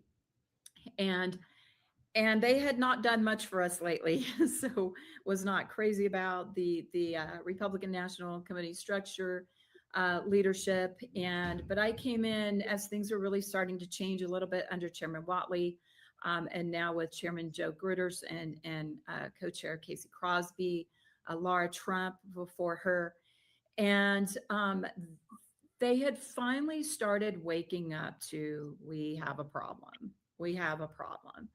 And so put together an election integrity committee. I really, really wanted to be put on that. And so I do serve on that. There are some things that we have done there that are extraordinary in the history of the RNC. And part of it is millions of dollars invested in shoring up elections, especially on the procedural side. If we deployed 6,000 attorneys, and we recognized, as I was coming in, that a lot of our election integrity issues are being handled in the courtroom. So we absolutely need people in polling places. We need people reviewing our voter files. We need people engaged at every place election activity happens. But then what? So if you see something that looks funny at a polling place, you see something that looks funny when you're poll watching, you see anything that's happening procedurally that looks funny, we have had 6,000 lawyers ready to go. Frequently, we're filing by the end of the day. We've got attorneys in a courtroom by the end of the day. And we were able to really stop a lot of bad things. In our last election cycle, I personally and our election integrity committee has been very, very committed to making sure those resources are still there. The lawyers are still ready to go. And we've employed, almost 200 of additional kind of more regular full-time lawyers. And that's an unfortunate thing that's where we have to be, but that's where we have to be. And so that is one good thing the RNC is doing, and putting resources toward election integrity efforts. They're admitting it, at least. 1 minute, that, Kim. yeah, Kim, this 1 is minute. where we need to be. You bet. So a lot of good things happening at the RNC level. The grassroots conservatives don't dominate yet. We're working on that. Hopefully, every cycle of new RNC members, we bring in more good, solid conservative grassroots conservatives. So a lot of interesting things happening in Utah. Anybody that's from our state, there are a number of ways to get involved. Again, with Precinct Project USA, the RNC is also looking for volunteers, and the Election Integrity Network all looking for volunteers. So we are going to swarm all of our elections and make sure that that people who are eligible, lawfully allowed to vote, do, and those who can't, don't. So, and Secretary of State, who's very resistant to, she keeps saying that everything's perfect in Utah, all is well in Utah. Well, it's not. Okay, thank you very much. We're running a little late. So our next guest is Haury. Hopefully his leg is better. He was down with us in Florida at Trump International. So hope you're doing good. I'm doing much better, Steve. Thanks for having me on. But, the fact of the matter is I broke my leg, so I don't like those, kind of performative congratulations or statements of encouragement, you're saying break a leg, because I did that already. So anyway, I'm doing quite a lot better. Thank you. So, Unite for Freedom, our organization has been devoted to extensive data analytics with regard to the voter rolls, voter histories. We've been in a number of Help America Vote Act complaints. We have, been trying to fight our way through to finding the magic key to getting some people to actually listen to extensive information regarding problems with our voting system. They really exist everywhere. They're worse in some places than others, and they also pretty much permeate the election workflow. It's good to hear the previous speaker's discussion of trying to improve the process, but there's dozens and dozens of problems with chain of custody, provenance in general, with regard to ballots. We really don't know for sure who the voters are. Some states are actively interfering with us knowing who the voters are. The voter registrations have all sorts of anomalies in them that violate the state laws as to what a legal registration should look like. Some of them are certainly just common clerical errors, but at the same time, we have dozens and dozens of examples of types of anomalies and millions of examples of those anomalies, ranging from voter registration errors, voter registration problems, all the way down to obvious lapses in provenance with regard to the data, the inability of the states and the counties to reconcile the votes. We don't care if you're talking about 2020 or 2022 or 2024. The analysis shows a pattern of incompetence that's beyond belief. So is the incompetence actually malice?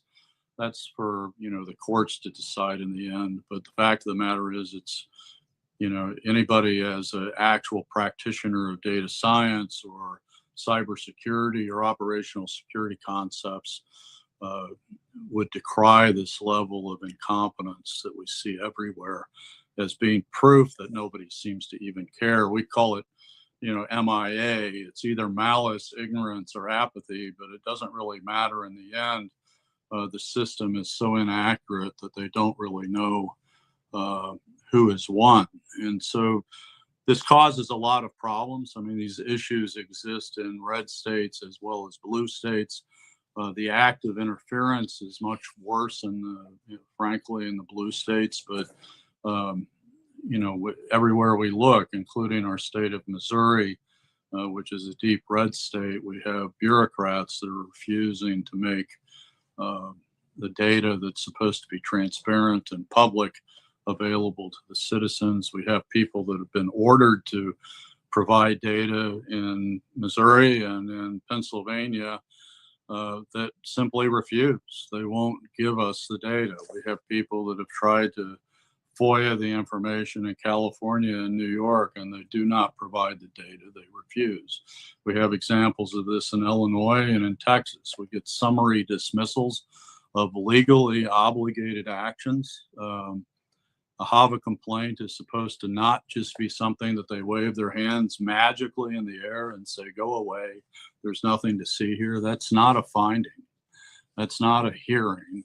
That's not actually a judgment or a review of what's happened. And they provide no explanation at all. They say things simply to the judge like, well, we looked at the data and we don't see anything, and we're just going to dismiss these charges because they're baseless. Well, where does the concept of jurisprudence and due diligence and anything else? And remember, I've got people, hundreds of them, that are data analysts and data scientists and engineers and cybersecurity experts that say there is a problem. And you have election officials, and I'm not saying that election officials are bad, so don't throw eggs at me yet out there in the audience or rotten tomatoes. But the fact of the matter is that they have less experience and knowledge about these things than I do and my people do. We have a team that's led by a guy from Illinois, Ken Zitko. He's a wonderful data analyst. He's been in the business for over 30 years. And I've been in the cybersecurity business for over 35 years. The country, the U.S. government, trusted me to design the continuity of communication systems for the United States. My software and my designs are incorporated into White House systems, into FEMA systems, into national defense systems, and the defense, messaging system, a very old system that's still being used. But the fact of the matter is that they look at us like we don't know what we're talking about. We can see the problems right in the data, millions of problems, and they refuse to do anything about it. So we continue to fight. We continue to look for those magic bullets that exist in the law. I think you'll be seeing over the next week or two some interesting filings by Unite for Freedom. I don't want to spoil the surprise for everybody, but we have a number of things that we're doing that are, we hope, are going to make a huge difference. And obviously we have to say hope, because we have judges across the country doing things that are unfathomable in terms of making sure that the civil rights of the U.S. citizens to have fair, open, and honest elections and transparent ones are preserved. I mean, we always go back to the same principle. We need to know who the voters are. We need to know that when they cast a ballot, it's a real ballot, and that ballot gets to the ballot tabulation process, whatever that is, to count the ballot, and that count is accurate. And then there has to be some transparency associated with the ability to audit those. I talk a lot about this. My friend Joe Hoff talks a lot about it, but auditability is required under the law. The DOJ guidance on prosecution of election crimes clearly states that the system has to be auditable, but none of these systems provide data that's auditable. We get some sort of nonsense out of the secretaries of state sometime that we asked the wrong questions in our FOIA requests. It's ludicrous. They're interfering with the data discovery on purpose. They don't want people to look at the actual data.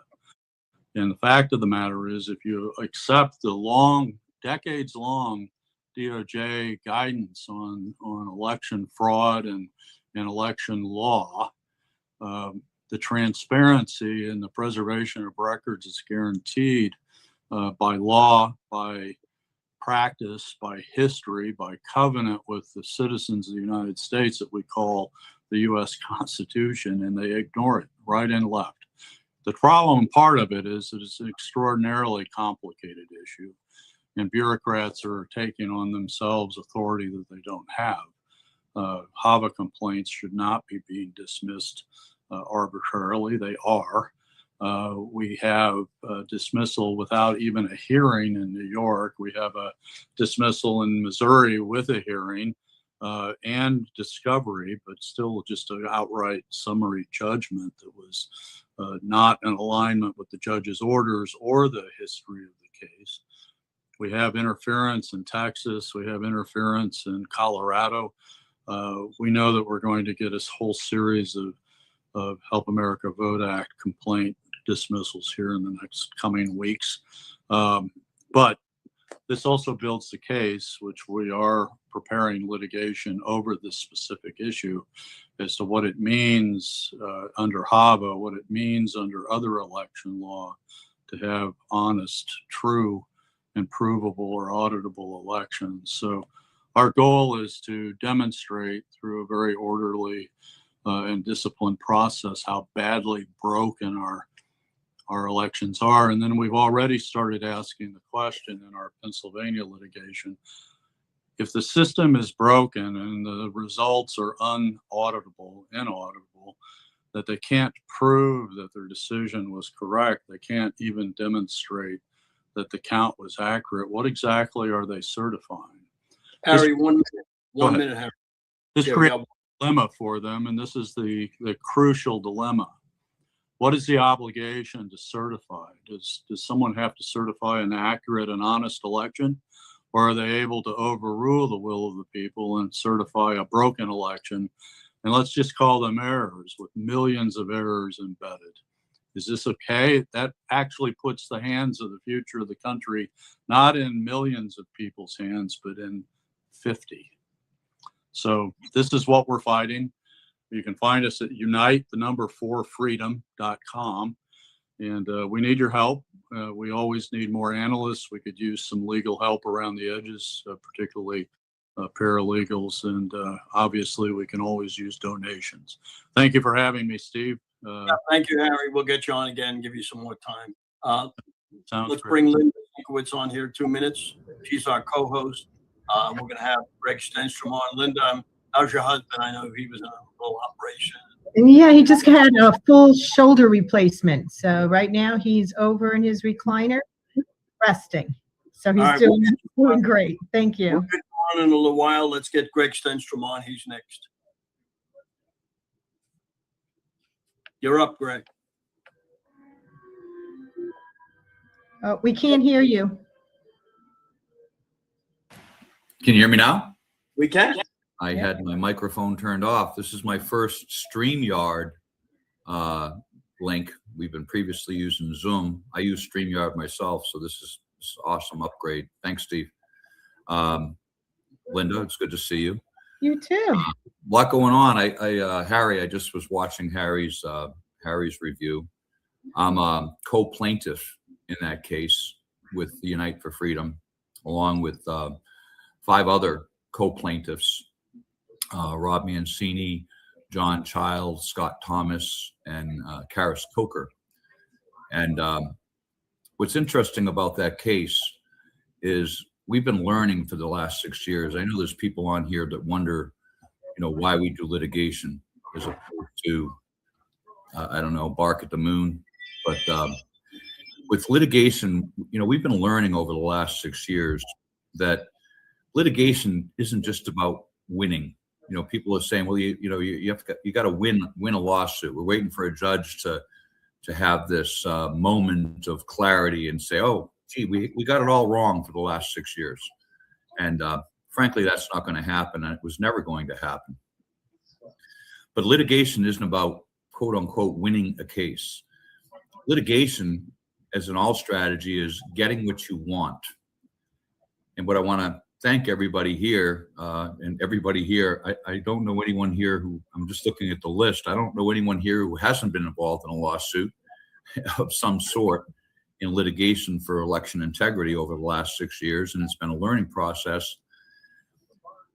But President Trump coming out a couple of weeks ago now, coming out on TV, giving a speech that was opposed by, the left stream media, and coming out with evidence that he put on the whitehouse.gov site and said, look, we know you've been stealing elections. We've had the evidence for since 2020, or actually before. But at this point, for anyone in the country, Democrat, Republican, Independent, left or right, to say that there's not massive election fraud is flying in the face of the evidence. We know that they've been stealing elections. The evidence is overwhelming, and there's more that's going to be coming from President Trump. He's going to release more over the next few weeks. There's more coming. They've been committing massive election fraud. More importantly, we know who they are. This isn't some nameless cabal. I'm not going to go into on this show right now, like the who's, but we know who's doing it, why they're doing it, how they're doing it. And I can say this, I believe President Trump has a plan. I think he's the most informed person on the planet. I think he's well aware of everything's going on. I regularly hear, like, we got to get to the president, or the president doesn't know this, or the president doesn't know that. I think President Trump knows exactly what's going on, and that there's a plan in place to proceed.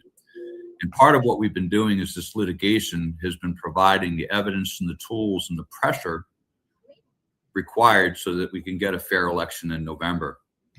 In the Unite for Freedom case, it's a unique case because most of the cases in the country have been defeated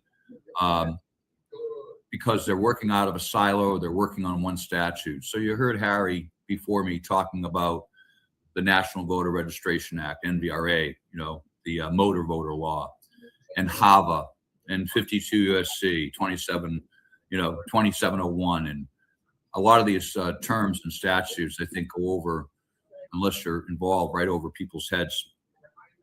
But what they've been doing is they've been picking us apart, because they pick us off individually in different states, and they pick off individual parts of the code.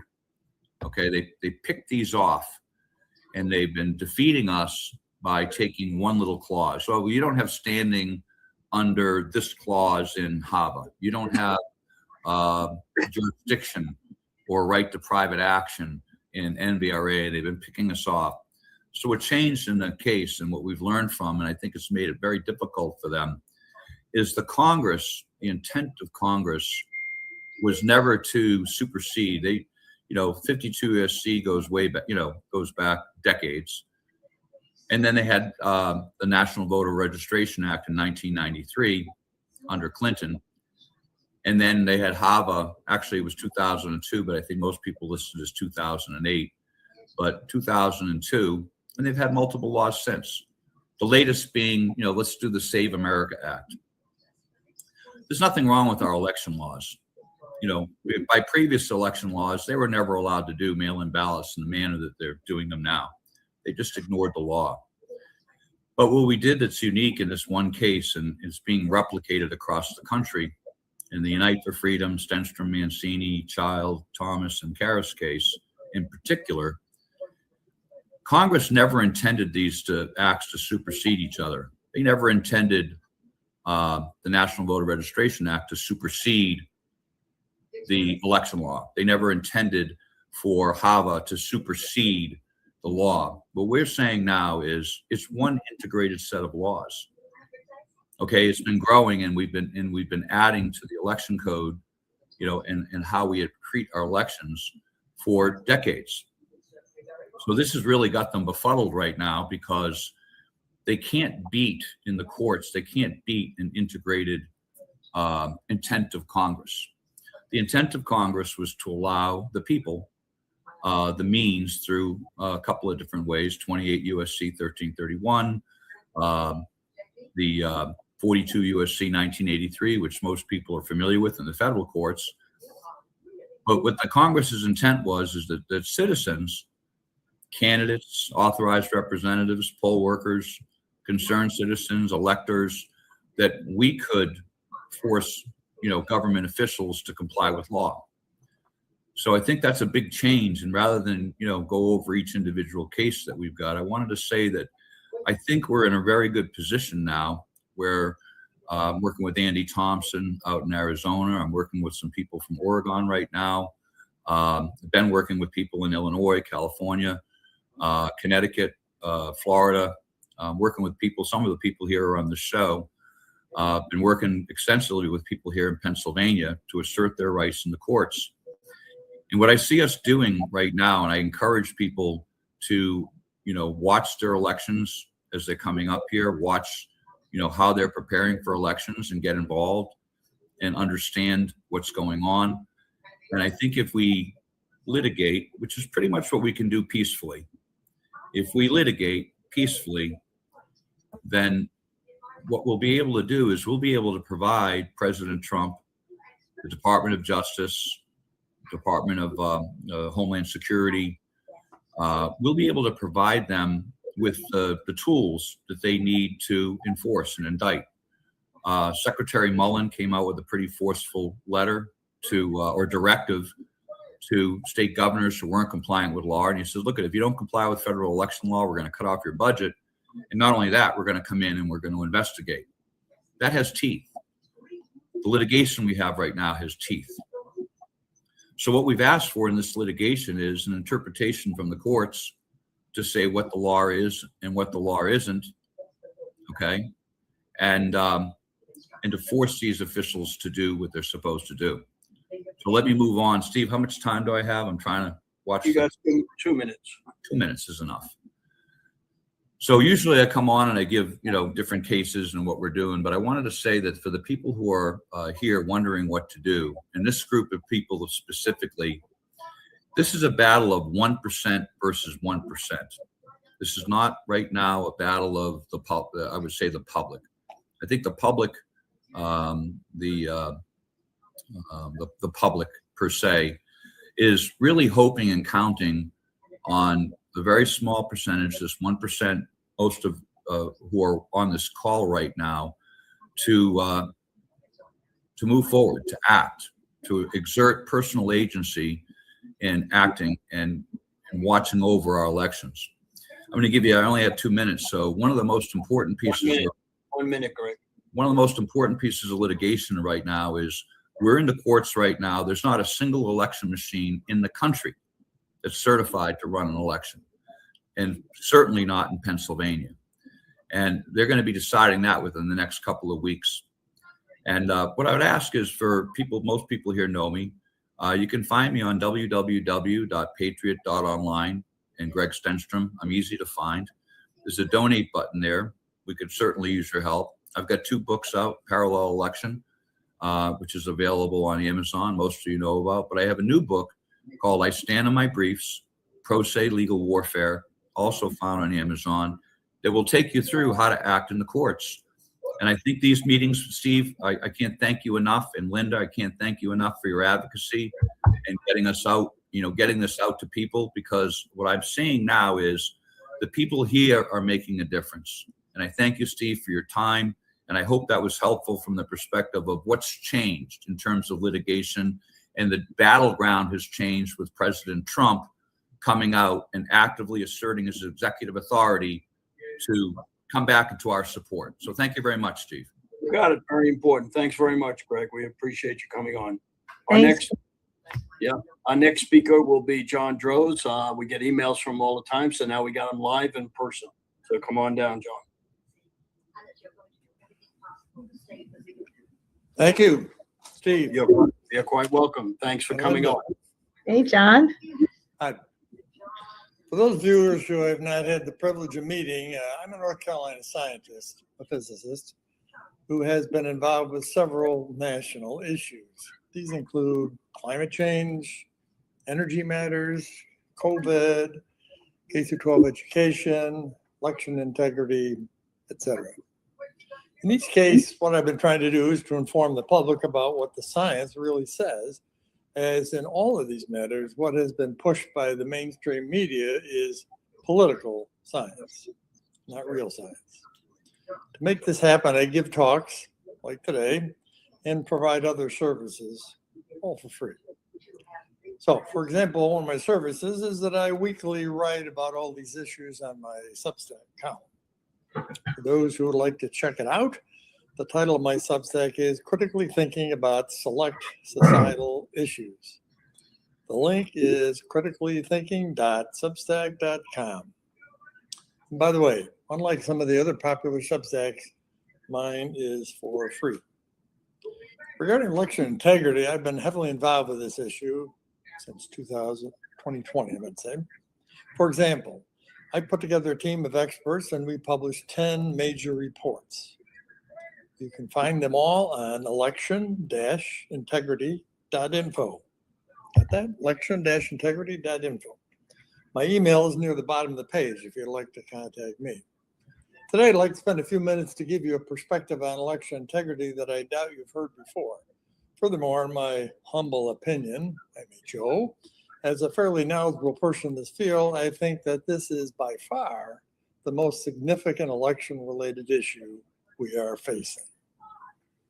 Although it has escaped almost everyone's attention, I noticed it as it combines two areas that I'm heavily invested in, K-12 education and election integrity.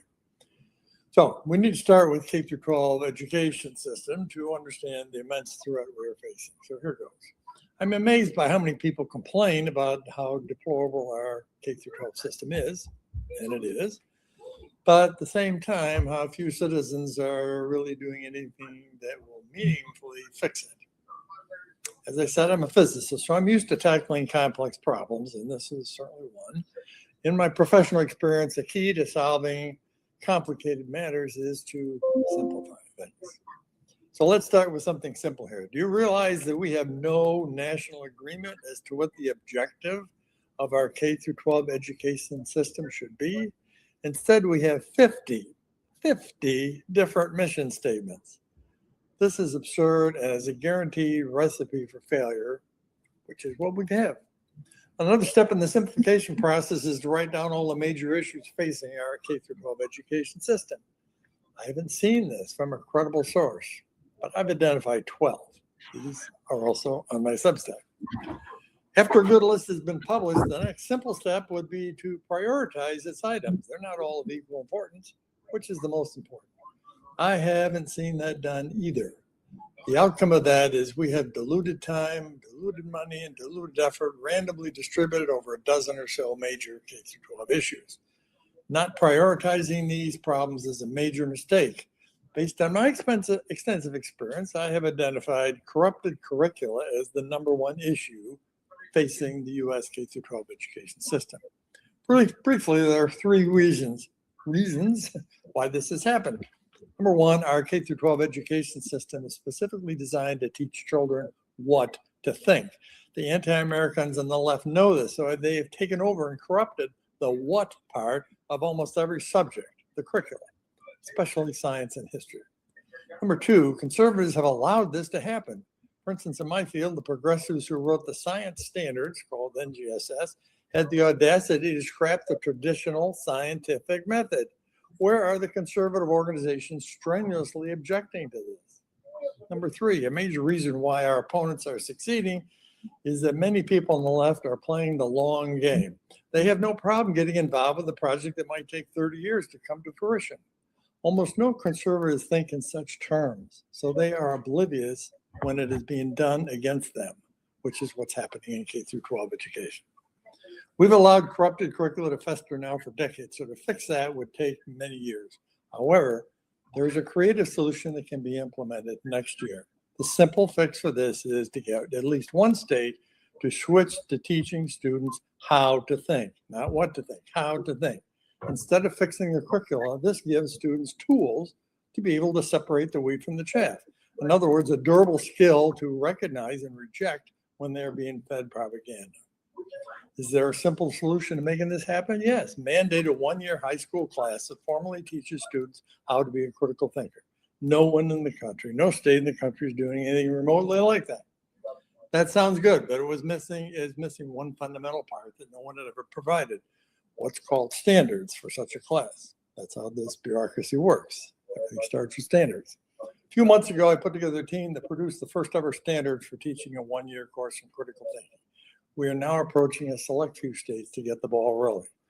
Lastly, what does this have to do with elections? Well, why is this a major national threat? Looking at the big picture, some 4 million students graduate from U.S. high schools every year. The objective of the left is to maximize the number of graduates who are not only thoroughly propagandized with Marxist ideology, but also have their innate critical thinking ability squelched. That is bad enough, but here's the kicker. What happens soon is that something like 3 million of these indoctrinated, non-thinking citizens sign up to be voters every year. Do the math. To see this in the flesh, just look at who has won recent elections. Almost all this is attributable to what's going on right under our noses in K through 12, yet almost no one is making this pivotal connection. So that's the brief story of Americans and how Americans' enemies are currently, carefully, slowly, and methodically corrupting the next generation of our citizens. They wouldn't have they won't have to fire a shot to take America down, as they are instead ensuring that we will self-destruct. It's no joke, as this is well underway right now. Although we are already behind the 8 ball, we can still fix this by getting critical thinking formally taught in K through 12 schools. I'm open to helping others to work in their state. If they have any questions, send me an email. Thank you. Thank you, John. That was wonderful. Do they have your email, John? Email is aaprjohn@northnet.org. Thank you very much, John, for taking the time. Our next guest is Ian Trottier. Thank you for everything you do, Ian, and come on down. Awesome to see that book, Linda. Great. I hope that's autographed. I'm sure it is. Look, Linda's got a copy of my most recent book, my first book, No More Lies. Trine Day is not hit the presses, but that was my first book. High Stakes Treason is my second. It's Bombardier Books, imprint of Post Hill Press. And Linda and I got a chance to meet each other at a Wano Savin event last month, where I thought we connected very nicely. Before that, Linda had been very staunch supporter of my work. And going back to this most recent guest, Steve, there's a book that I recommend by Charlotte Iserbyt, who passed away a few years ago in her 90s. She was fired by the Reagan administration because of her opposition to a program called Betterment in Education Through Science and Technology, the BEST. She published a book that over 900 pages called The Deliberate Dumbing Down of Americans. That was published in the mid-90s. So to kind of coattail off of what your most recent guest was talking about in regards to the hijacking of our public education, the Department of Education, of course, created under the President Carter administration. I would exhort people listening and investigating to read Charlotte's book. She's a former guest of my podcast, Discussions of Truth. Let me get into a little bit of High Stakes Treason. As I mentioned, I was with Juan. I presented at his event 40 minutes ago with Linda. You can get a copy of that book right now. Send me a Venmo, $35, and I'll get you out an autographed copy. Or if you don't want the autograph, just go to Amazon and order it. If you want to listen to it, audiobook, that's Amazon as well. I think it's $9 for audiobook, $21 for the copy, $35 if you want an autograph. I pay the shipping. Pretty easy. Venmo, 415-577-6910 is my phone number. What we're looking at here with High Stakes Treason is the result of something that was very difficult to get published. In 2024, I was approached by a former FBI agent. His name is John Donovan. I disclose his name in the introduction.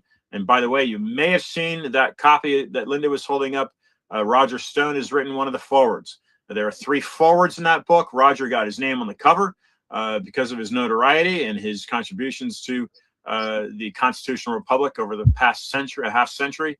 But John Kiriakou is also another person that wrote a forward. If you haven't caught John's work, Google his name, Kiriakou, something of that nature. I believe that's about it. Kiriakou's been on Jesse Waters, Sean Hannity. He's a former CIA agent, and he's very much opposed to John Brennan and Barack Obama. And the 3rd forward in this book was written by a guy named Brooks Agnew, former speechwriter, amongst many other things, for Alan Keyes. So those are the 3 forwards you get in the book. And of course, John Donovan, the person that gave me his binder, white binder of information and research regarding John Brennan, the former director of the CIA under Barack Obama. This individual, as I lay out in High Stakes Treason, has committed very heinous financial crimes and also intelligence crimes. And I'll use the word allegedly. John doesn't like me using that word because John is accusing him, but he's not a lawyer, nor am I.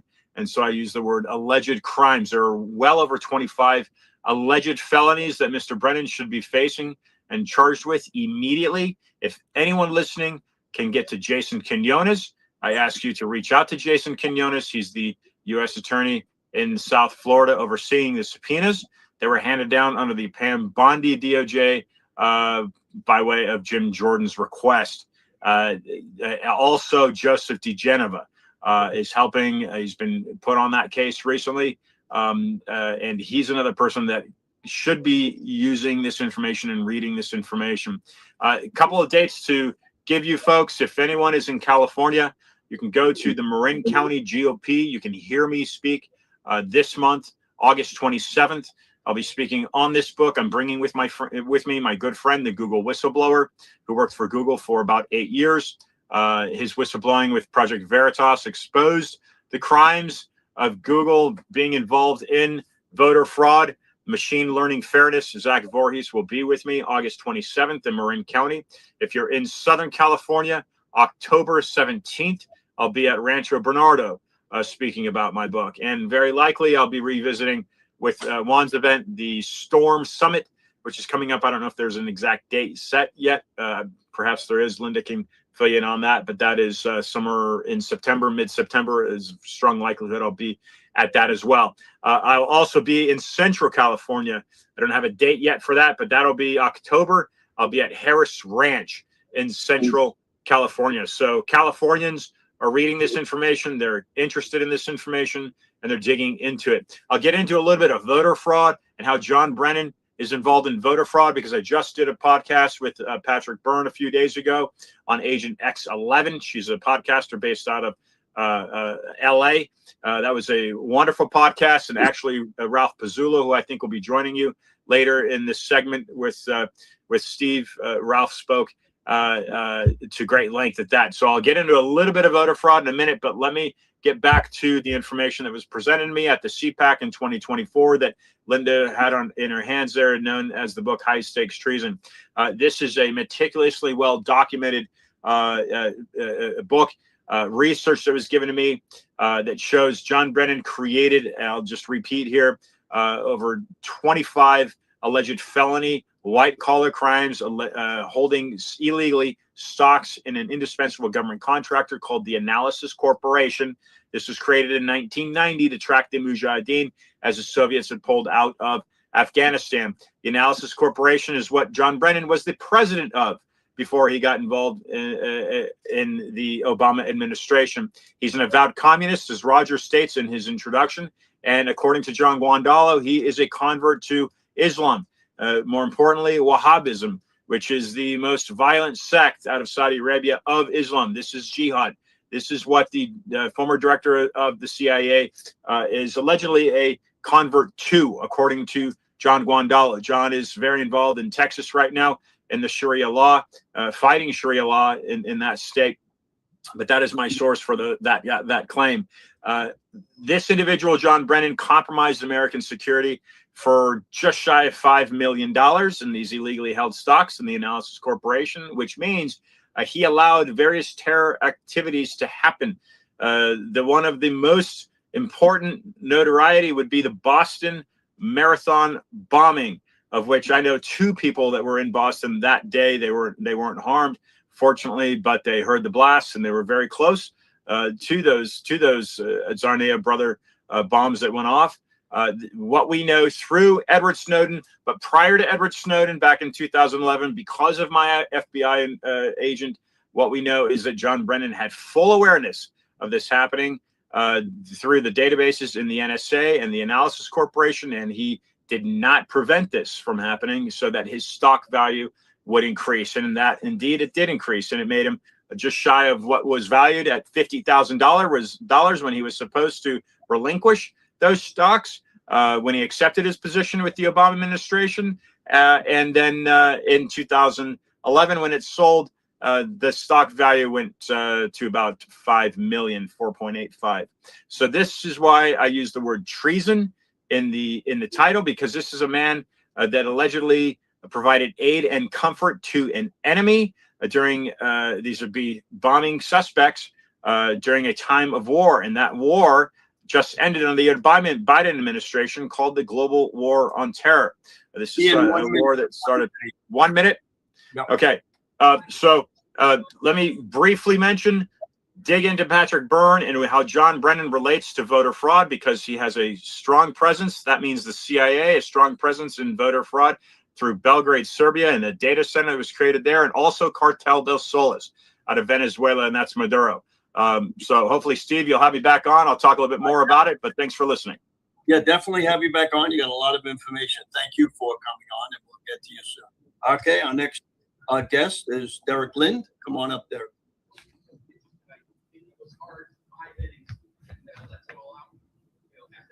Hey, you're on, Derek. Can you see me? We can hear you. We can see you. Okay, good. Hey, thanks for having me. I really appreciate it. My pleasure. It's an honor to be here. So my name is Derek Lind, and I'm actually part of a team called ACIT, Anoka County Election Integrity Team. That's a county based out of Minnesota. We're the fourth largest county in Minnesota, about 380,000 people, 200,000 voters. Our team came together 4 years ago, actually, in August of 2022, to try to do something about election integrity, some unique things about our team. All we focus on is election integrity. We understand we're all conservative Christians. We watched that election. We knew something was wrong. We had to do something about it. I think there's a big disconnect between the federal level and the local grassroots level. Everybody watches the news and says, this is terrible, that's terrible, but we don't know what to do about it. We're kind of waiting for somebody to come save us.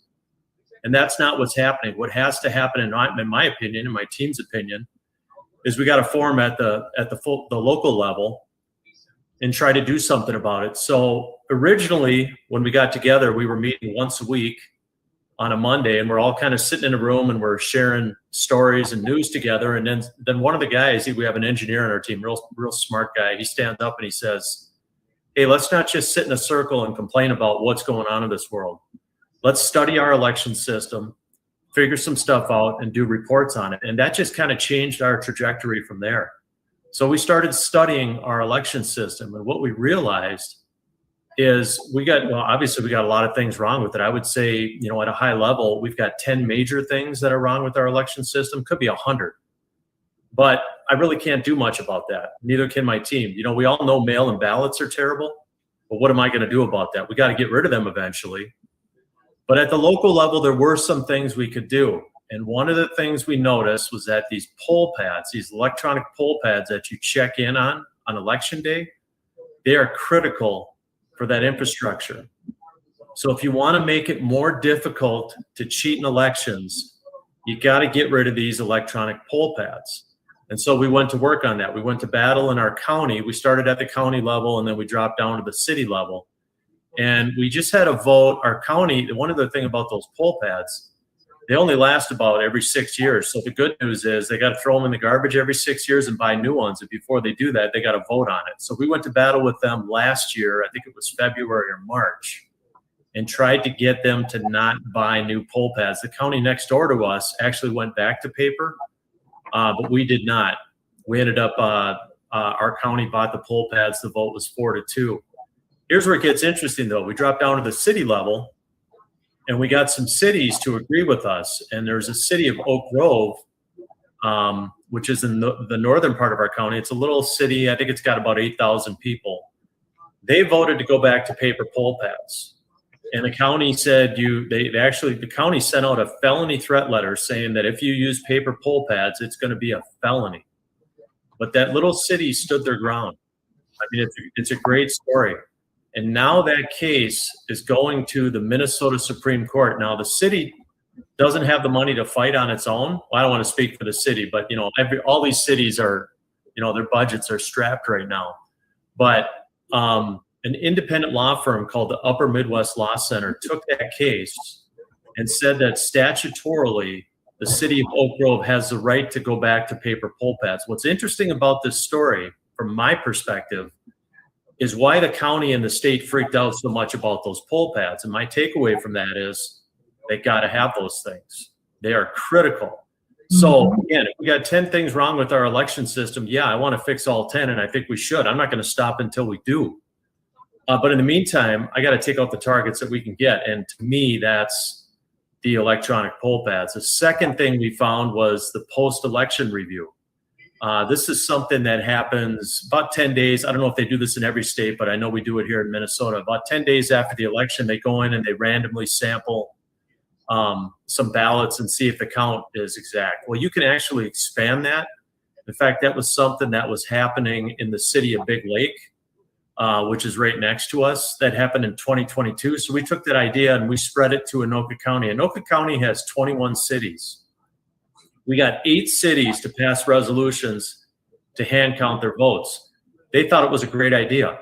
We basically showed up at the city council meetings and said, hey, you have an opportunity here to hand count your votes. Your votes are machine counted on election night. Let's hand count them, see if you get the same number. 8 cities agreed with us. Anoka County and the state of Minnesota pushed back and said, you may not count those votes. I thought that was interesting. My opinion, I'm not sure, I'm not going to give you my opinion on that, but to me, it's suspicious. Those votes belong to the people that cast them. They should be able to count them. So that's an example of how we actually got something done by focusing at the local level. And I think the idea is you want to kind of build that political support at the local level and then take it up to the state level. So think of it this way. You got Trump at the top saying we got problems with our elections. And then you got us at the local level saying we got problems with our elections. We want to fix it. And right in between, you've got the state of Minnesota run by Tim Walz, Steve Simon, Keith Ellison. They're doing everything they can to make sure nothing changes here. But that's how we have to operate. There has to be that grassroots effort. I'm not saying the stuff at the federal level doesn't matter. It matters. But I don't have time to study that. And I have to focus on election integrity the entire time. Otherwise, we're not going to get anything done. And I think our record speaks for itself. We got great people on our team. We work hard. We've got a website, by the way. It's ACEIT, ACEIT.vote. We each have our own responsibilities. And I really admire these people. A lot of our people are retired. We got some really smart people. We're not done. I think when we got into this 4 years ago, we didn't think it was going to take this long. And we didn't think we'd still be here today. And I think we could be here a while because, we made progress, but we still got a long ways to go. So those are the big takeaways. Along the way, Liz Collin, she's a newspaper reporter up here. She made the movie The Fall of Minneapolis. She's a well-known newspaper reporter. She found out about us and did a story on us. And the story wasn't so much on what we had uncovered or what, that kind of stuff. The story was about us. And I think she was happy just to see citizens getting involved. It's kind of like biblical citizenship. You go to church, you watch the news, but then you got to do something. You can't just sit on the couch and tell your friends about what you saw in the news. Take action and figure out what that is. And we don't always know what we're doing. Oftentimes we sit in a circle, 10, 20 of us, whatever we have showing up on that Monday, and we say, what are we going to do now? And usually out of that discussion, good idea, corporation. I think the other thing that's very important here too, and this is what a lot of people miss, is again, you got that gap between the federal level and the grassroots level. It's kind of like a corporation who has salesmen with a territory and a market. These politicians, when we go out and we talk to the cities and stuff, some of these guys are making $300 a month. Okay. They're doing this part-time. They have full-time jobs and they're on the city council in some city. They care, but they're busy. And who's really running the city is not the city council or the mayor. It's the staff. Derek, 1 minute, Derek. 1 minute? Okay, I'll wrap up. We're just finding that the staff is running the show, and so we're going out there and giving them a different perspective. The point I'm trying to make is you have to build relationships with these political people. I'm talking about the city council members, the commissioners, and stuff like that. I wasn't even watching the time. I didn't realize my time went that fast. So, that's all I have. Hey, thank you very much for the opportunity, giving us a chance. How do people reach you, Derek? Give them your ACEIT.vote is our website. ACEIT.vote, VOTE. Fantastic. Thank you very much for Thanks coming for having me on. Have a great time. Next guest, one of those famous guys that we get on once in a while. He's getting his makeup done. He's getting his hair done. He's getting everything done.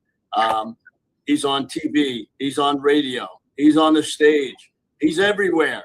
Wayne Root, the great professor of election integrity.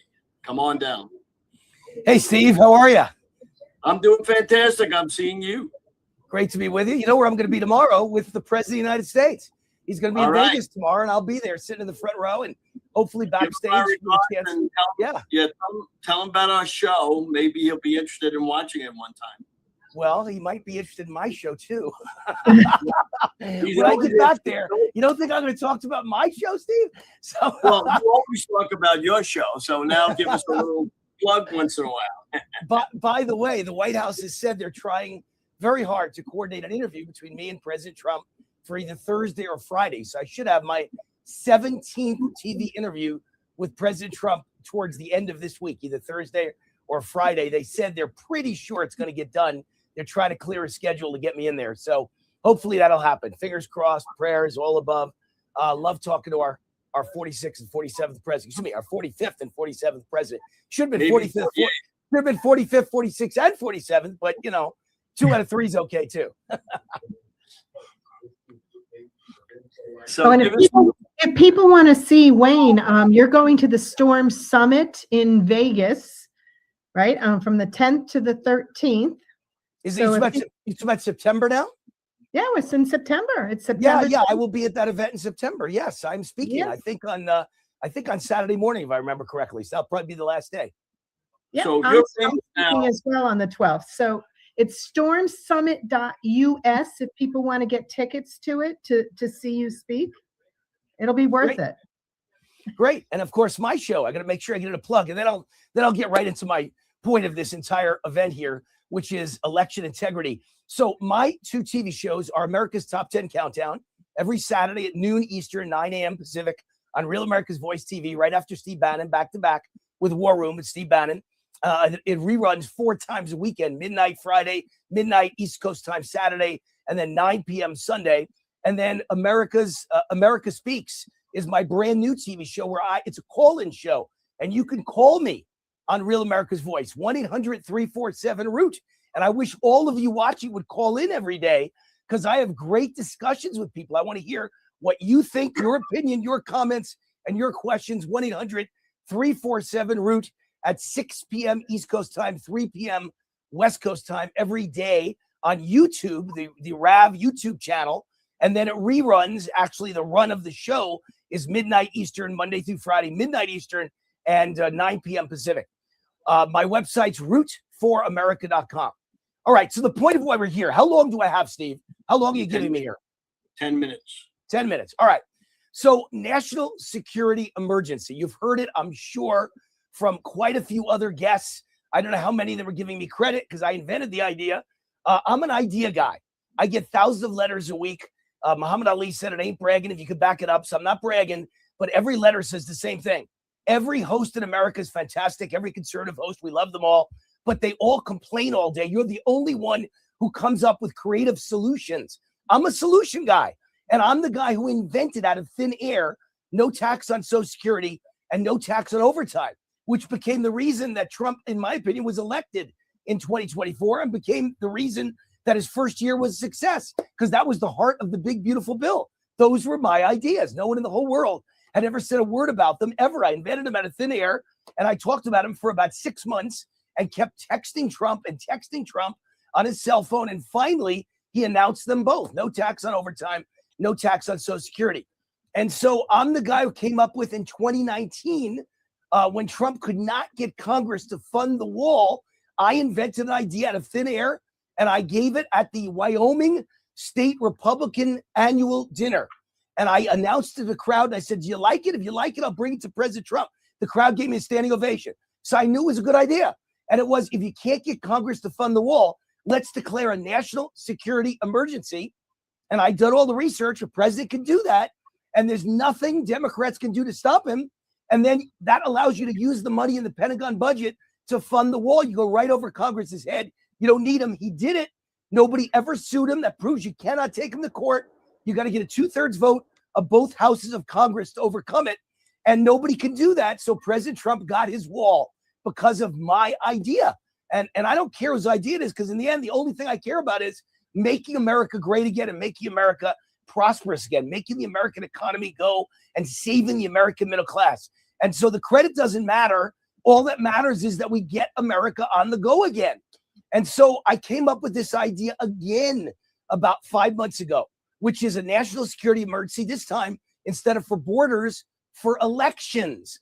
And you could take all the ideas in the SAVE Act, which I knew was never going to pass. Never. As a matter of fact, John Goodman, who's a good friend of mine and of Steve Stern, and he's become my election advisor and my election integrity expert, and he's a brilliant guy. And he came to me and did all the research and said, you're 100% right. There's no way to overcome a national security emergency. The SAVE Act will never pass, but if it does pass, it will never be in effect for the election, the midterms, because they will take it to court instantly, and it takes time to weed its way through all the different federal appeals courts and eventually the Supreme Court. Probably takes a year. So there'll never be a SAVE Act in time for the midterms to save the midterms. So get it out of your mind. The SAVE Act will not work. The SAVE Act cannot be passed. You need to end the filibuster. They're never going to do it. They don't have the votes. And even if it did pass, it'll go right, be a legal challenge and go right to the courts, never be in effect by this November's midterms. So I came up with an idea that would overcome, just like national security emergency for the border allowed Trump to go right over Congress's head and build the wall, fund the wall, build the wall. This allows him to go right over Congress's head and automatically make elections fair again, honest again, inject integrity into elections. All the ideas in the SAVE Act will be in the national security emergency. Now, some great people have been working on this for a long time. Jerome, Corsi, Peter Ticktin, John Goodman, all great people. They had an EO, an executive order. Executive orders, you can't apply the same rules. You can take it to court. So the executive order is the same as passing the SAVE Act. It won't work in time for the midterms. They can challenge it. My idea is not an executive order. It's a completely different thing. It's a national security emergency. And I know everyone's now talking about it because I've been pounding it in everyone's head for 6 months now on Bannon's show, on my shows, and all over my columns all over the internet. National security emergency takes a 2/3 vote of Congress to overturn it. They'll never get it done. Trump will have it in time for the midterms. And I said on Bannon's show a month ago, he isn't going to announce it until probably late August or the first week or two of September. And it's on track. It's going to happen. My sources tell me it is going to happen. Thank you, John Goodman, for a lot of great ideas. Thank you, Steve Stern, for giving me a platform to get it out there. National security emergency for elections. It will include photo ID for every single federal election, photo ID, proof of citizenship, and then no more mail-in ballots, only absentee ballots. You can't just automatically get a mail-in ballot. Those days are gone. And then most importantly, machine voting instead of paper ballots. If we can do that, we will win the midterms. If we can't, I don't think we'll win the midterms. Right now, the odds at betting sites are like 85% that Democrats are going to win the midterm. I'm taking that bet. I'm making big bets on the GOP because I believe Trump will take my idea and literally sign it in early September. And we will have a national security emergency for elections. And he will institute all of that, and they cannot stop him. Democrats are scared to death. They know they can't stop him. How do I know? When I went on Bannon's show, War Room, like 6 times in the last month, every time I was attacked by all these liberal organizations, including Media Matters, that's funded by George Soros. They are so scared to death. And then last week, I went on TV on Bannon's show and my show, and I attacked Fauci. And I said, this guy is a mass murderer. He should get the death penalty. Literally, if a fair trial, fair jury of his peers, and a great legal team, he deserves all of that. But if he's found guilty, death penalty. This guy is a mass murderer, and he's committed crimes against humanity. And sure enough, the Daily Show, the liberal Daily Show, featured me on TV saying that, and they all laughed at me. I mean, it's just the liberals are scared to death of what I'm saying. And when they're scared to death, they mock you and they laugh at you and they attack you. I'm right over the target. National security emergency for elections. And Dr. Fauci will never be prosecuted on the federal level. But I'm the first guy who wrote 6 months ago, he can be prosecuted despite the pardon on the state level. And you can get the death penalty on the state level. 24 Republican states still have the death penalty. Fauci deserves a death penalty trial. And it scares liberals to death when I'm on the money with everything I say, and they can't stop it. On the state level, there's nothing they can do. Alabama, Florida, Oklahoma, they could all prosecute this vicious, horrible Joseph Mengele-like mass murderer. So those are my ideas, Steve. I hope you enjoy them, and I hope they're put into effect. I'm Wayne Alla Root, rootforamerica.com, America's Top 10 Countdown, and America Speaks. The phone number every day, weeknights, 800-347-ROOT, and you can leave a voicemail 24 hours a day at that number, 800-347-ROOT, and I take the voicemails and read them on the air and respond to them on the air. So right now, you can leave a voicemail, 800-347-ROOT, and I'll play it on my show tonight. Thank you, Steve. God bless you. Root for America. Wayne, tell us why President Trump is coming to Las Vegas. Well, you know, it just so happens all of it has to do with no tax on tips, no tax on overtime, and no tax on Social Security. 2 of 3 are mine. He's coming out his economic tax cuts. That's the whole reason he's there. That's the entire point of the event. It's at Red Rock Casino, which happens to be in Summerlin, 5 minutes from my home in Summerlin. So it's right on my home turf, and I'll get a chance to talk to him. And I hope we have a great conversation and I can push national security emergency for elections. Fantastic. Well, I got to say that Wayne Root answers every text, every email. I don't know how he does it with all the people that do this, but we appreciate everything you're doing, and thank you for taking the time to come on today. Linda, do you want to say anything to this great guy that I know? Oh, I just love listening to you, and I can't wait to see you in person. That's why I brought up the Storm Summit, September 10th through the 13th. I believe the 12th is when you'll be speaking. So we need people to sign up and come see you in person. Rootforamerica.com. Thanks, guys. I'm off to do my show and my podcast. Bye-bye. You got it. God bless Thank everyone. you. God Thank bless you. you all. You got it. Our next guest, one of the most famous guys I know, and the reason when I first started this, the first guy that put us on was my good friend Stephen Bannon. He came to me about 2.5 years ago and said, we're going to put this live on the War Room and on Getter. The second guy that came was Lance from the Big Mig and George from the Big Mig. And every time we try to have a podcaster on, but Lance was our first guy that came. He's put me on numerous times. He's a fantastic guy. I want everybody to watch the Big Mig. He's going to tell us how to do that. So Lance, come on down. You're fantastic. Hey, Steve, thanks so very much for having me today. And thanks for the audience being here. Of course, this is super important. You can catch the Big Mig Show on Rumble, YouTube, and locals. You can also find us on every major podcast platform. We're also a nationally syndicated radio show on Liberty Roundtable Live and the Liberty News Network. So you can catch us all over the country. We appreciate the support from you, Steve. Always have. I appreciate the fact that you've got behind Donald Trump maybe one of the highest energy levels of any guy I've ever seen. You never stop. So thankfully, we've got people like you fighting behind the scenes, doing everything you're doing. So I hope the audience appreciates the amount of work, because sometimes this is a thankless job. The last time I was on, you'll remember, I might have been a little doom and gloom. I talked about the midterms. I've been talking about the national security emergency option for about a year now, maybe longer than Wayne, because I said that an executive order wasn't strong enough, and that we clearly, the influence of what's going on in our election systems is a national security interest. We're operating like a third world nation. You know, the Supreme Court held that, you know, the fundamental canons of statutory construction, you know, is what actually can maintain and define what the court system says is legal and isn't legal. And, you know, an emergency, according to Merriam-Webster, it's an unforeseen combination of circumstances or the resulting state that calls for immediate action. And it's an emergency. You know, our election systems are absolutely compromised. It doesn't have anything to do with Joe Biden's stolen installed presidency. It's got to do with what's going on across the nation, both state and federal. You know, we have the voter rolls poorly maintained. They're inaccurate. The mail-in ballot issues. Look at the vulnerabilities about chain of custody. We saw all sorts of things going on where they couldn't be verified. The signatures didn't match. The signatures matched too well, meaning that one person had filled all the ballots. We saw the shredded ballots. We saw the stolen ballots. there is no chain of custody.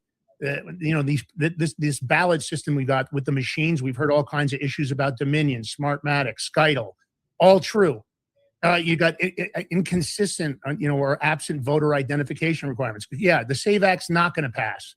It's not going to be the Holy Grail. I mentioned on the previous interview that if there wasn't a massive amount of black op deep state arrests, which of course we're seeing that's not going to happen. Pam Bondi didn't do anything. I'm not going to pick on Todd Blanche. He hasn't been in long enough to do anything. But we don't see government gangsters getting dragged out of their jobs. We now know that the intelligence agencies hid lots of voter information that had to do with foreign interference. Donald Trump made it obvious. The CIA, the DIA, the NSA, the FBI, you take any alphabet agency, and I don't see any arrests happening there. Todd Blanche appears to be the only one that's capable of firing deep state actors. Not Todd Blanche, I'm sorry. Pulte appears to be the only one that's willing to fire deep state actors. I don't understand what Kash Patel is doing. He's been on my show. I welcome him back on. I welcome anybody on to challenge me. I voted for Donald Trump, but I don't like what's going on. I remember the statements about we caught them all. I remember the statements, we're going to drain the swamp. We haven't drained one drop of the swamp. Electronic voting systems and the tabulation security risks. We've seen them hacking the voting machines with a ballpoint pen. You can buy a $120 USB hacking tool off of Amazon and you can hack the machines. You got double voting, multiple voting. You got multi-jurisdiction eligibility failures.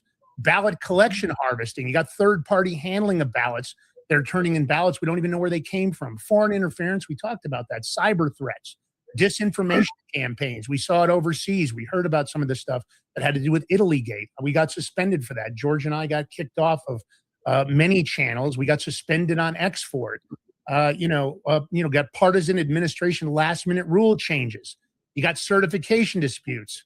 The campaign finance world, it's dark money. It's foreign money. It's private funding of election administrations, and they're all participating, state and federal. And I talk about both sides of the aisle on our show. On our show, we'll go after everybody. I only want what's good for the country, what's good for the American people, and what matters for us. All this chatter, there's no doubt. Thune, he's worthless. But in general, our Congress is worthless. They don't seem to care about voter integrity. They don't want to have voter ID. Why? Because, of course, the Democrats did an amazing job. They built and now we're hearing stories from Bovino that the immigration invasion is over 100 million, not the 30 million that's been quoted. I don't know if it's 100 million, but if it is 100 million, think about that. These are ghost votes that they want to have and they want to use to manipulate our elections. Mm-hmm. So you're talking about a massive amount of fraud. And I believe the national emergency, hold card, the death card is the only option left because these arrests aren't going to happen. There aren't going to be any arrests. We all heard there were going to be arrests. We all heard they were going to go after him. We heard things about Gitmo. We hear things about this case in Florida. We don't have time for that. If you want to win the midterms, you're going to have to pull. This is the only option our president has. And I hope Wayne is able to convince him that this is the only option we have. Because I am tired of realizing that my vote just doesn't seem to really matter. And it's a horrible thing. I'm in lots and lots of chat rooms. We don't always participate, but we listen in. Some of the chat rooms have, influencers with millions and millions of followers. That the room has kind of pre-requirements of people that have a decent following base, have a good ear. Everybody's talking about it. They feel like their vote's not going to matter in this corrupted system. And they're not going to get anything passed by Congress because not only is Congress ineffective, I think they're complicit. And anybody that doesn't believe they're complicit, I think is making a major mistake. We haven't seen we've seen a handful of convictions for voter fraud across the nation. Does anybody in this group or anybody online feel satisfied about the results so far? I mean, do you guys feel satisfied about the number of deep states arrests thus far? I don't. I'm angry. And I tell people, one of the things I talk about regularly on the show, if it was up to me, no congressional member from our federal government, state or House of Representatives would get service here in the United States. I wouldn't serve them in restaurants. I would cut off their cell phones. I wouldn't pick up their trash. I wouldn't mow their lawns. I wouldn't do their dry cleaning. They don't deserve any service. They want to go on recess again. Can you imagine the Senate? Another recess. When the founders and framers actually build this grand experiment, and they designed it. The idea was that our congressional members, it was supposed to be a part-time job. They were supposed to come in, and then when they got done, they went back to their tobacco farms, and they went back to their steel manufacturing companies. They were only supposed to be there part-time. Well, that's not what we have now, right? It's got more complicated because we didn't keep it specific, right? Our government was supposed to be a government of limited jurisdiction, only 17 subject matters in the Constitution. That's what they were supposed to be limited to. But of course, we know that didn't happen. They went unconstitutional. They went non-constitutional. They took Admiralty Maritime and they expanded way past anything they were supposed to do because they love big government. That's where the fraud happens. Look at the fraud we've got just in the financial end. J.D. Vance talking about trillions of dollars of Medicare and Medicaid fraud. Think about those services, how much better they could be if these fraudsters weren't allowed to do what they're doing. But the truth of the matter is that money's being funneled into elections. It's being funneled into politicians' pockets. And as any American, regardless of what side of the aisle, I don't care whether you're a liberal or a conservative, I'm talking about the 8 points in the middle. You're never going to get the far, far left or the far, far right to align. But the 8 points in the middle, you'd be surprised. I get everybody on my show, and we all talk. And we agree on 8 out of 10 points. The truth of the matter is I'm not talking about people with TDS, or I'm not talking about neo-Nazi racist rhetoric on the far right. I'm talking about people that care about the country, that care about their grandchildren, their children, their children's children, their husbands, their wives, their girlfriends. They are angry. They're sick of this garbage. They're sick of the theft. Elon Musk exposed it. Anybody seen any arrests coming from that? I haven't. 14 magic money computers. They were computers that weren't on the Treasury Department system, meaning I could go in right now and I could say, Steve Stern, hey, I think Steve's doing a good job. I'm going to send him $100 million. Wasn't even in the system. Federal Reserve doesn't care. A private institution that creates a fiat currency out of thin air with no backing, charges us interest, charges us the money to print it. Yeah, it's not good. And I've got to tell you, it's a big job. And I know Donald Trump's been working on a lot of areas. But this election integrity thing, he's got one option. This is it. Wayne Root is correct. The national emergency strategy is the only strategy left. Because otherwise, I'll tell you what's going to happen. I'll predict it. If he doesn't pull that hold card, then you can count on the fact that the midterms are lost. And after that, it's going to be a total shit show. It's going to be nothing but impeach, overturn, do this, do that, obstruct, yada, yada, yada. It's going to be the same routine they did to him the first time. And listen, if we're waiting for the judiciary to fix anything, oh, forget it. The judiciary is so compromised. The Department of Justice is so compromised. All those agencies have major problems. They're not doing what they are. They're operating in a whole different area. You just saw it. Listen, Jeanine Pirro, I actually thought she was a good choice.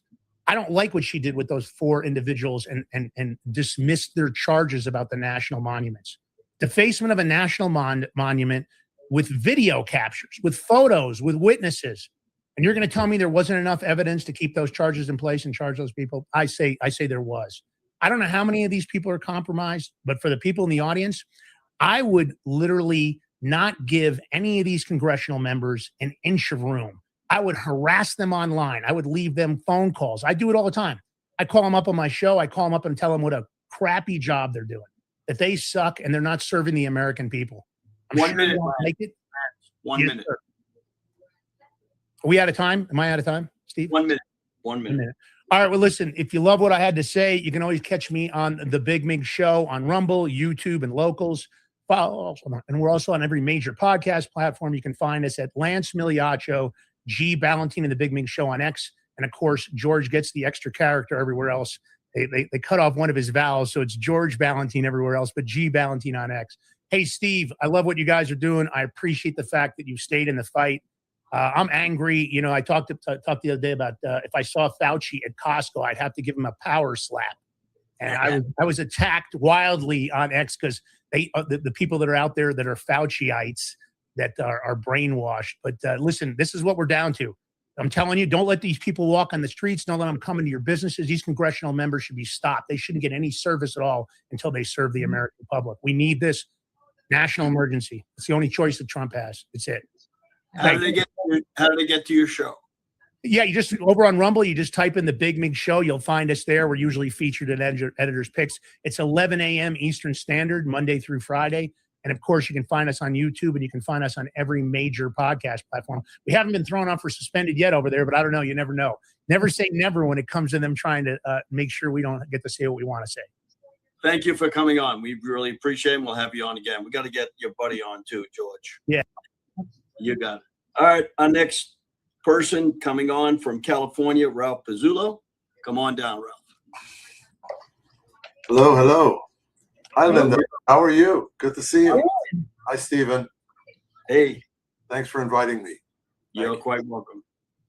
Holding up your book, Stolen Elections. Everyone Thank- needs to read this book by you. Thank you. Thank you. Yes.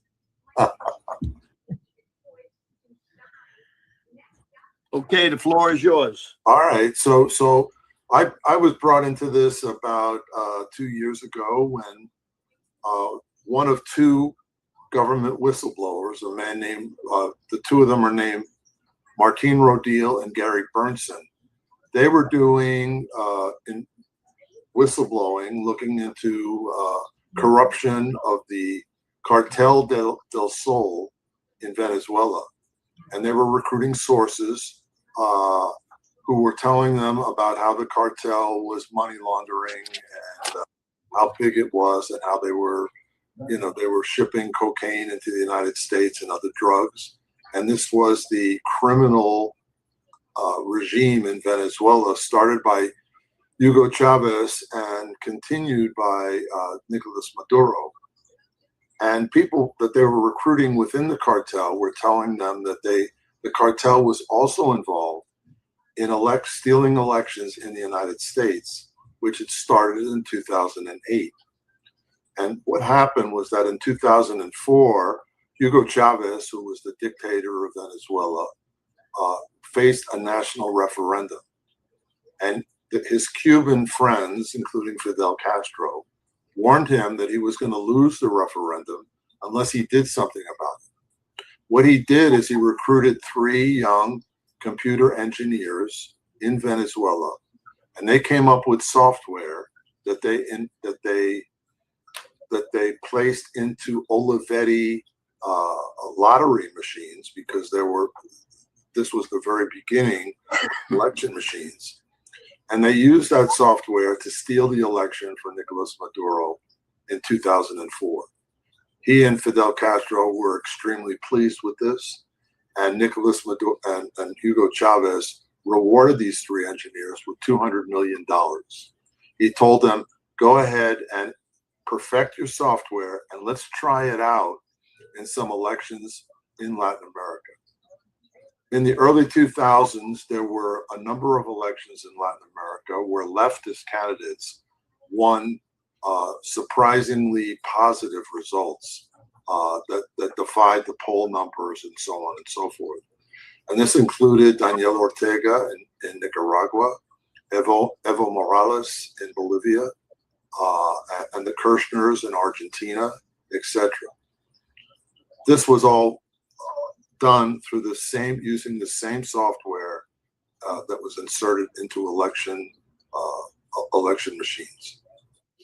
For Fidel Castro, this was a dream come true. He had, for 40 years, had been trying to foment leftist revolutions throughout Latin America. Famously, Che Guevara was trying to start one in Bolivia when he was captured and killed there. These 3 engineers founded a company called Smartmatic. It was incorporated in the United States, and they started petitioning to run elections in districts in the United States. Smartmatic. So throughout this whole process, they hid the ownership of the software and the source code. It has always remained with the Consejo Nacional Electoral in Venezuela. They still control it today. Smartmatic eventually, these owners of Smartmatic eventually bought a small election company in California called Sequoia. Sequoia was eventually sold to Dominion, which is another small election company in Ontario, Canada. Dominion, after the 2024 election, became Victory Vote. They have done all this sort of corporate manipulation to hide the true ownership of the Venezuelan software, but it is still essentially the same. The source code is still owned by the Consejo Nacional Electoral in Venezuela, and it is now found in most of our election machines that determine the results of our elections.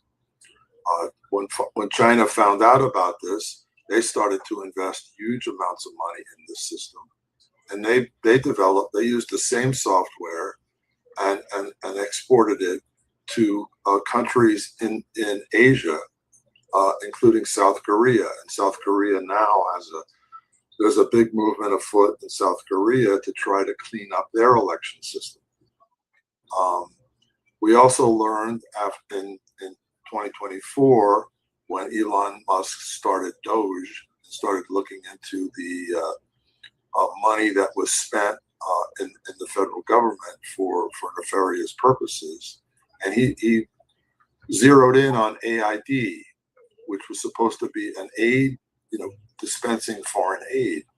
Within the USAID budget, they found something called CEPS, which is the Consortium for Election and Political Process Strengthening. Well, CEPS gave out billions of dollars to help promote Smartmatic software throughout countries, as many as 72 countries around the world. So we learned then that our intelligence services, our CIA, had found out, had seen the benefit of this software and how effective it was in stealing elections. And they were using it to turn elections in as many as 72 countries around the world. And that's where we are today. We know all this information. The president, the White House knows all this information. He is trying, as he announced 2 weeks ago, he knows that the intelligence community was complicit in distributing the software and using the software, and he's trying to expose them. At the same time, the intelligence community is fighting tooth and nail to keep this secret. It's one of the reasons why when President Trump last November removed the dictator of Venezuela, Maduro, from office, he inserted another member of the cartel, Delcy Rodriguez, into power, therefore protecting the cartel and allowing the intelligence community to continue using their corrupted software to control elections around the world. The president and the White House are in the process now of dismantling that structure. Many people have been fired from the intelligence community, and there are very robust investigations being conducted now by the Justice Department into all the people who were complicit in this operation. Listeners need to understand that the Cuban intelligence service has made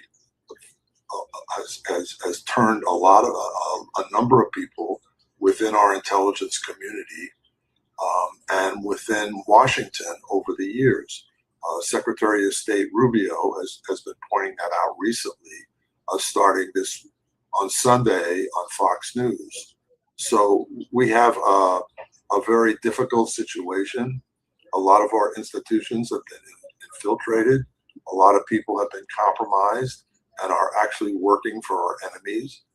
But one thing that the American people need to understand is that this whole operation against us was launched by enemies of the United States, people who are trying to overturn our system and weaken us. And this was a consortium of our enemies, including Venezuela, Cuba, Iran, and China. And they were also funding a lot of the movements, social movements, that we've seen in our country that have been extremely disruptive, including Black Lives Matter, Antifa, and others. These are not organic movements. These are movements that are being supported by hundreds of millions of dollars from these enemies of the United States. Well, thank you very much. That's great information. We'll try to get you back on again. Shall we book up, Linda? You want to ask any questions? How do Yeah. they get your book? That's what I was just going to ask. How do they get your book, Ralph? The best place to find it is on Amazon, and I'm happy to talk to anybody about this subject. And thank you for this opportunity, Stephen and Linda. It's always great to see you. You Pleasure too. to have you. What is your email in case anybody wants your email? My email is Pezzullo, Pezzullo @mindspring.com. Thanks again for coming on. Next guest, if we can get her on, Annie Delgado, who is the Conservative Watch, USA.com. Annie, can you come on? I don't see you. Can you get her on, Melissa? Or is she? She might want to check her camera on her computer. It might be I don't think closed. she's on the computer. I saw her on her car. Looks like she's not on there. So let's bring on John Goodman, and if Andy gets back on, we'll get her on. John Goodman, good friend of mine. You heard everybody talking about him today. He once in a while gets upset. So hopefully today he wasn't upset because he saw a lot of people that he has helped come on and talk about a lot of things that he's helped with. Now, some of the people took some of the information that he did and he found and said it was theirs, but I know that it's John's. So John, come on down. Thanks, Steve. Good afternoon, everyone. Great to see you, Linda. How are you? You too. I actually have your email that I just got with a little rebellion now and then is a good thing. Okay, there you go. There you go. I enjoyed being on your show. You really drilled down on the issues on Szynkowicz. It's a very good show. I enjoyed being a guest on your show, Linda. Thank you so much. So I want to just make a couple points. First of all, when you hear Peter Ticktin and Dr. Jerome Corsi and Wayne Root and myself talking about the national security emergency, we are in no way playing haters to the SAVE Act or the Republicans that support the SAVE Act. What we are doing is saying what realistically can be done that cannot be challenged and obstructed by Congress and judges with the election 90 days from today. Now, the SAVE Act, the problems were the Republicans should have broken the filibuster prior to bringing the SAVE Act to the floor. In other words, Republicans knew they only had 53 Republican senators, yet without the filibuster broken, it takes 60 votes. So the Republicans knew going in that they were going to need 7 votes from Democrats on a bill to eliminate the Democrats' own cheating. So we saw a red flag right there immediately. And that's when Wayne Allen Root and I started talking, and he started talking about a national security emergency. And then the SAVE Act never even was introduced until January. Not enough time for something that affects 165 million registered voters in the country, and knowing the Democrats would push back on it so heavily. So the bottom line is, at this point, and Lance was right what he said, anything legislatively or through executive order would immediately be challenged by Mark Elias and the Democrat attorneys and never be adjudicated in 90 days. So whether you love the SAVE Act or don't love the SAVE Act, we've got to look at this not with emotion, but with what actually can be done realistically. The emotion is, oh my God, we got to hang on to the SAVE Act. It's a basic bill and there's no reason it shouldn't have been passed. And that's all true. But it still doesn't prevent the Democrats from stealing the midterms. And our job is to find solutions and not get caught up in what we wish had happened, but deal with what actually is. Okay? So I will say that. And then I will break some news. I don't think it's classified. I'm never going to release it. But many people don't know that Donald Trump had a executive order, 17 pages worth, ready to roll last year. That was the supernova of SAVE Act. Had everything in the SAVE Act, even had the paper ballots. It had security cameras at voting stations. It had a history of fraud. And President Trump was talked out of releasing it because he was told there was a bill that was coming down the pike shortly called the SAVE Act, and that it was sure to pass. And then President Trump would not have to deal with appeals and judges and lawyers, and it could just be done legislatively, and boom. But once again, that bill, the SAVE Act, look at my perspective as an election integrity expert. It doesn't address voting machines. So how can I be like totally on board with an election integrity bill that allows the voting machines that President Trump and we know are compromised and vulnerable and hacked to not even be addressed? So it's not what's in the SAVE Act that's a problem. It's what's not in the SAVE Act that is the problem. And many don't know that there were two versions of the SAVE Act. The first version was the one President Trump didn't like. It had voter ID and proof of citizenship, and that's it. Remember, he called it a watered down version. The second version added mail-in ballot, no mutilation of children for transgender, and no men and women's sports. Okay. Now we hear there's a new push for a talking filibuster that Susan Collins has flipped to she will vote for the SAVE Act. But what you need to know is that's back to version 1 that doesn't even address mail-in ballot or voting machines. Neither one. So that's why Susan Collins changed her vote. Now, if they go to version 2, then Susan Collins will do like she did on the other votes and say, well, now that mail-in ballots are in it, no, I vote no to the SAVE Act. So I respect Mike Lee. I respect Anna Paulina Luna. I respect all of our Republican leaders. But the bottom line is, it is just unthinkable that you are putting forth a bill that doesn't address illegal aliens voting through mail-in ballot by the millions, no voting machine addressing of that. And that makes me think of Tina Peters immediately, every time. Immediately. I'm thinking, God, if I was Tina Peters, I'd be like, and it cost Tina almost 3 years of her life with false imprisonment with those voting machines. So anyway, I'm going to wrap it up.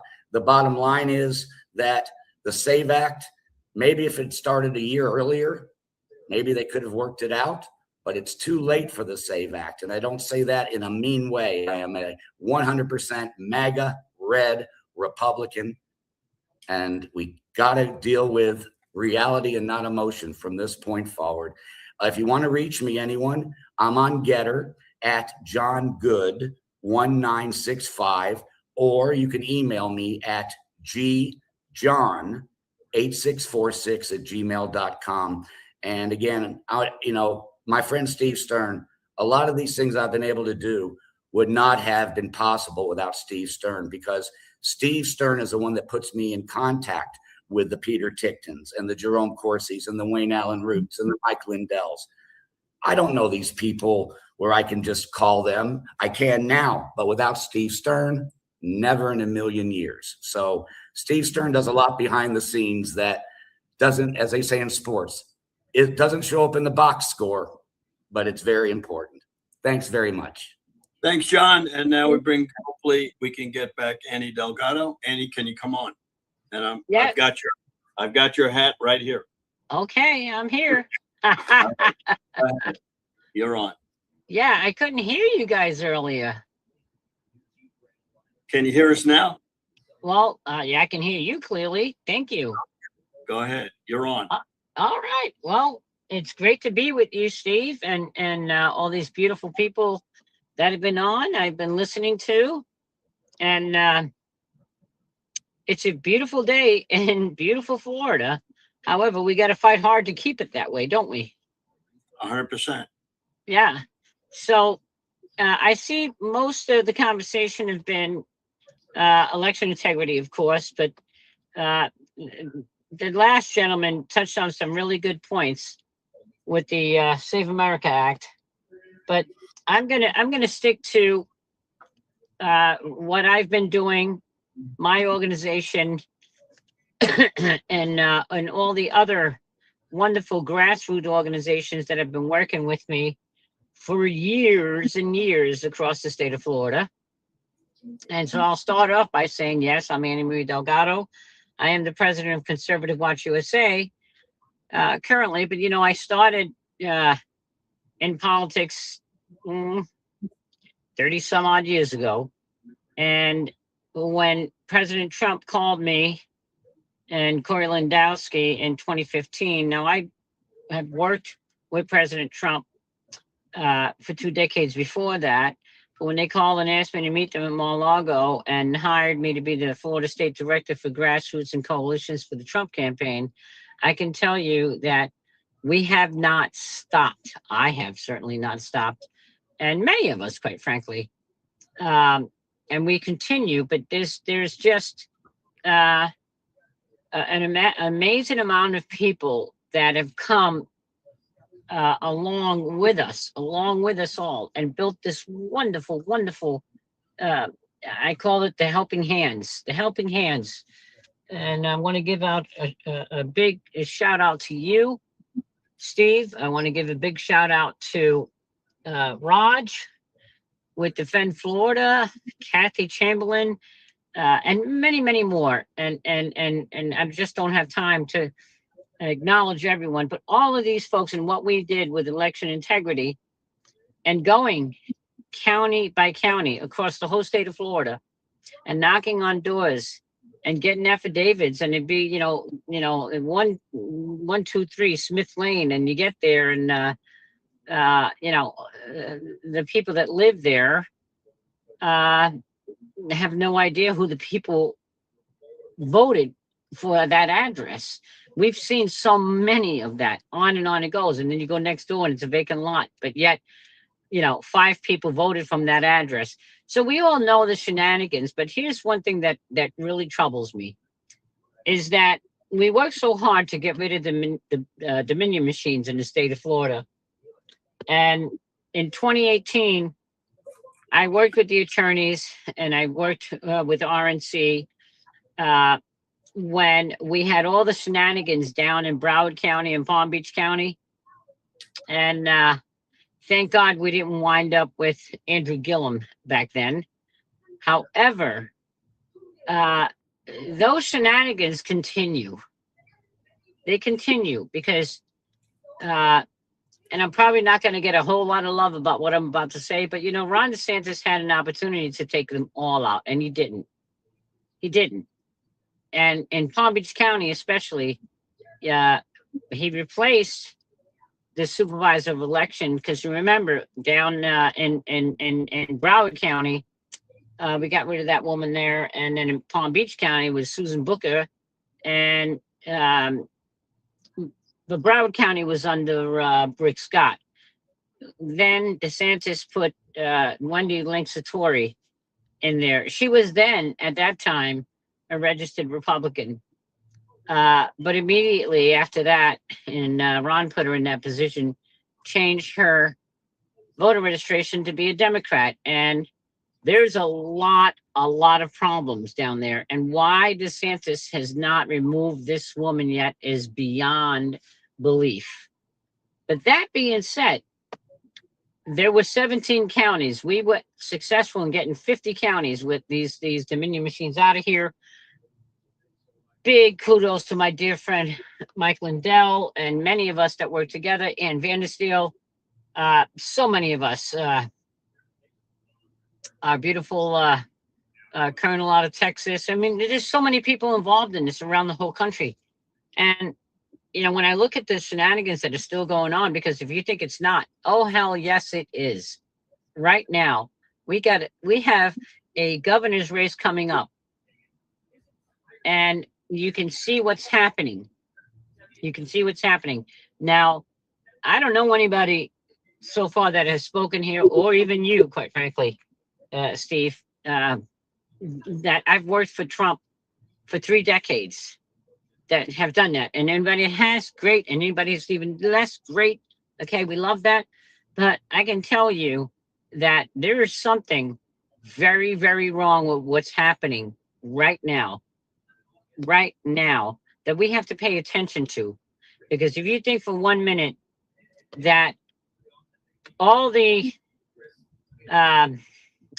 Republican executive committees, RECs, okay, they have been doing their own straw polls. And Paul Renner has been winning every single one of them. And then our chairman for the Republican Party of Florida sends out a letter to all 67 county chairs for the RECs. Oh, you're not allowed to do straw polls. Oh, really? Based on what? You're violating your own rules. Rule number 8. There's a lot of shenanigans and things that are going on that not only do not make sense, they're completely in opposition of their own rules. And so when we look at this election right now, which is vitally important for the state of Florida, because I'm not going to get into name bashing or anything, but I will give accolades.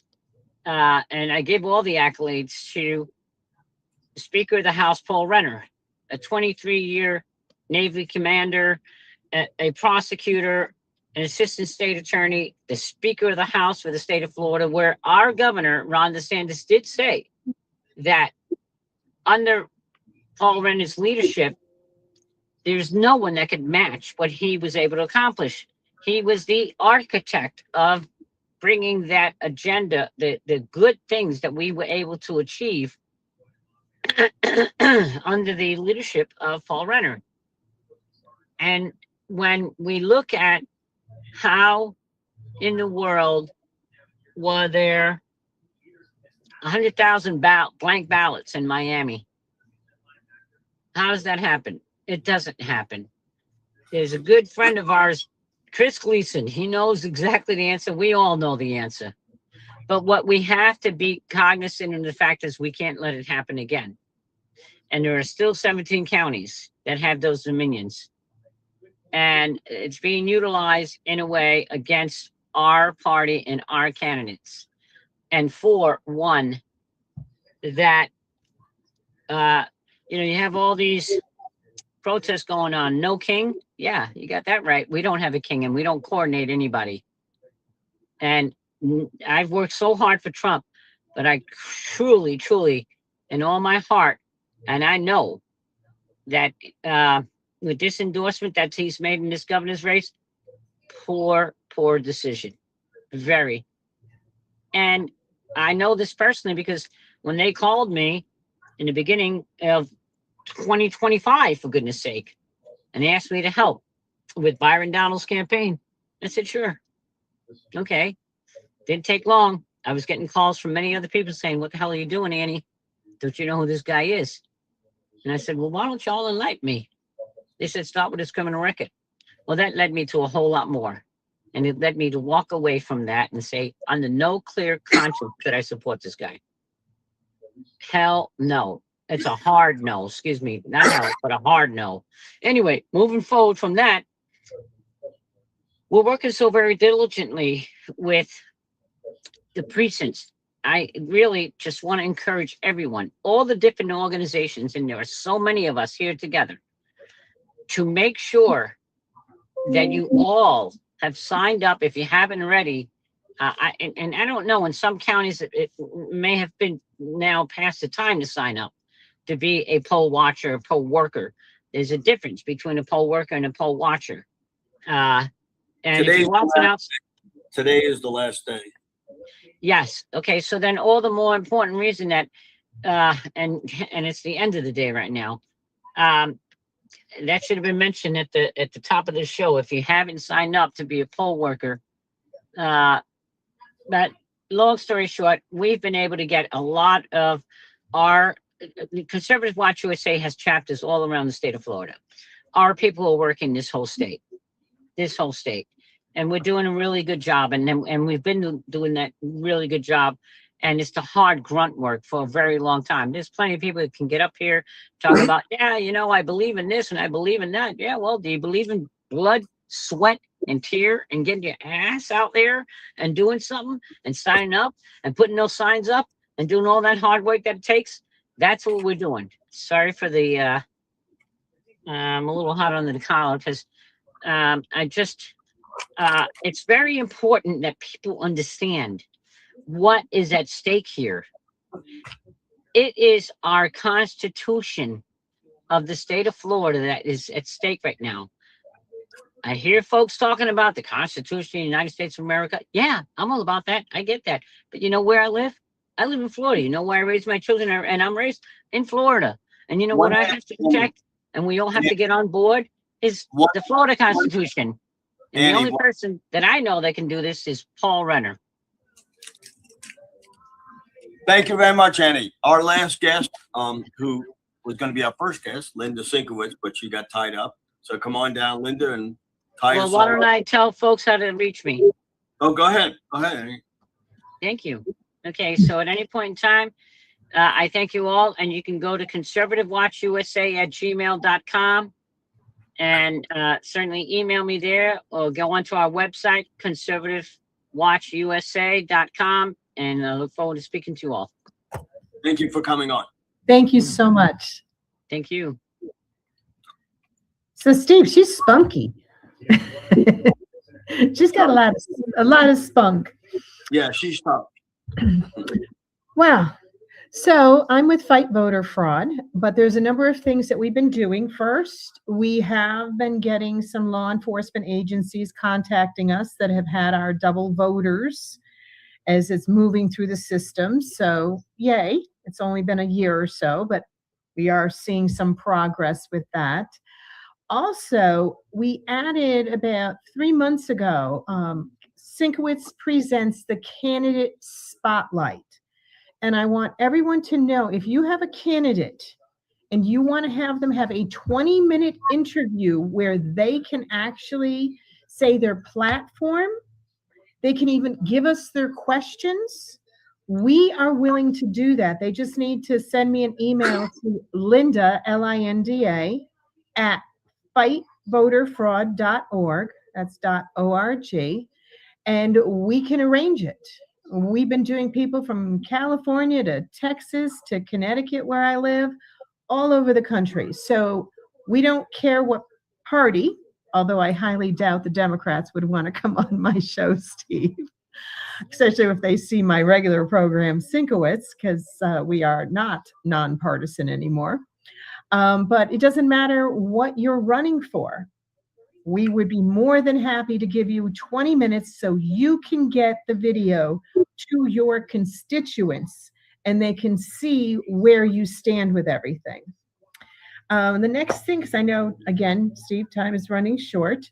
The Storm Summit is September 10th to the 13th, and that's in Las Vegas. So you can go to stormsummit.us. You have Wano Savin and Matt Meck are the two key people putting this on. So sign up for it. There is all kinds of wonderful guests. In fact, there were several of them that were on the program today, from Peter Ticktin to Wayne Root to Ian Trottier, Greg Stenstrom. They're all going to be there live. It was the Fraud Summit was last month, or actually it was in June, and it was a phenomenal success there as well.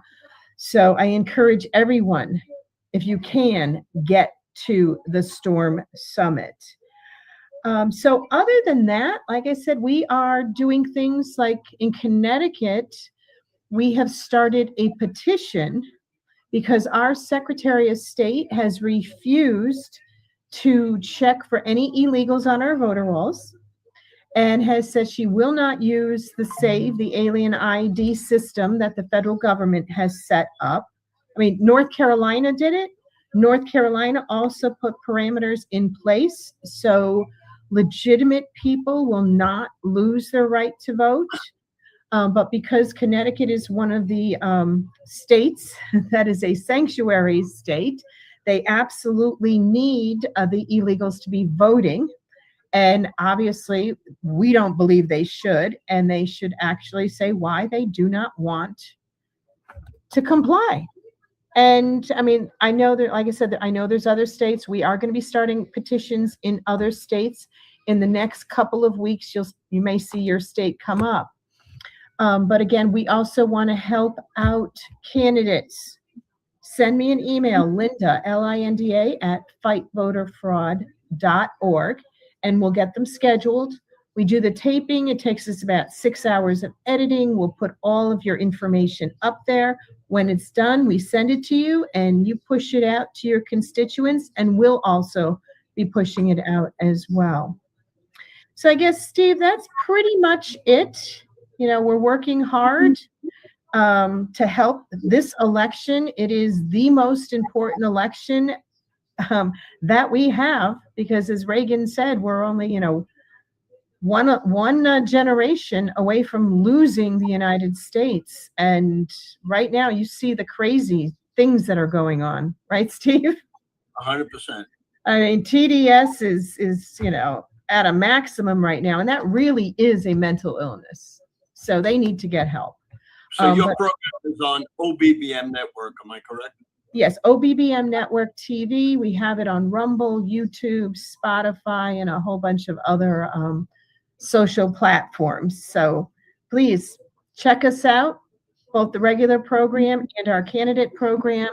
And please, Connecticut people, sign our petition on the website, and we will have some other states up there in the next week or so. So thank you. Thank you very much. Thank you very much, Linda. So we'll wrap this up today and saying thank you, Dan Sferiglio. He is broadcasting in many countries around the world. We're going to have a big event here in Broward County, Trump Day, September 19th. Anybody would like to come? There's going to be a lot of speakers. It is at the racetrack. It is at the Gulfstream Park and Casino. Last year, we had many of the celebrities there. We had over 450 people there. We want everybody to sign up for precinctprojectusa.org. If anybody wants to reach me as speakers or anybody has any information, you can call me at 954-562-5225, stern1054@gmail.com. You can go to Protect the Vote to sign up to be a poll watcher and poll workers in many states. We'd like you to get Dan Schultz's book, precinctstrategy.com. And we'd like you to get a flag shirt. Go to www.theflagshirt.com. They sponsor this. We didn't have enough time to put a lot of commercials on today. We had so many great speakers. If you want to see this program again or you want to send it to anybody, go to Stern American Rumble. We'll see you in a few weeks. Thank you to War Room, Getter, Cloud Hub, OBBM Network in 38 states, Lindell TV, X, QTV, Facebook, yournews.com, totalnews.com. Many of our good friends who are podcasting this today, thank you so much. Action, action, action. Get involved. Good night, everybody. I'm Steve Stern, CEO of Flagshirt.com, a third-generation, veteran-owned small business. I believe that the American way of life is for all of us. I'm asking you today to visit Flagshirt.com. Help keep the American dream alive. Be a flag waver. Carry a nation's heritage. Use coupon code ACTION10 for 10% off site-wide and buy a flag shirt today. Action, action, action.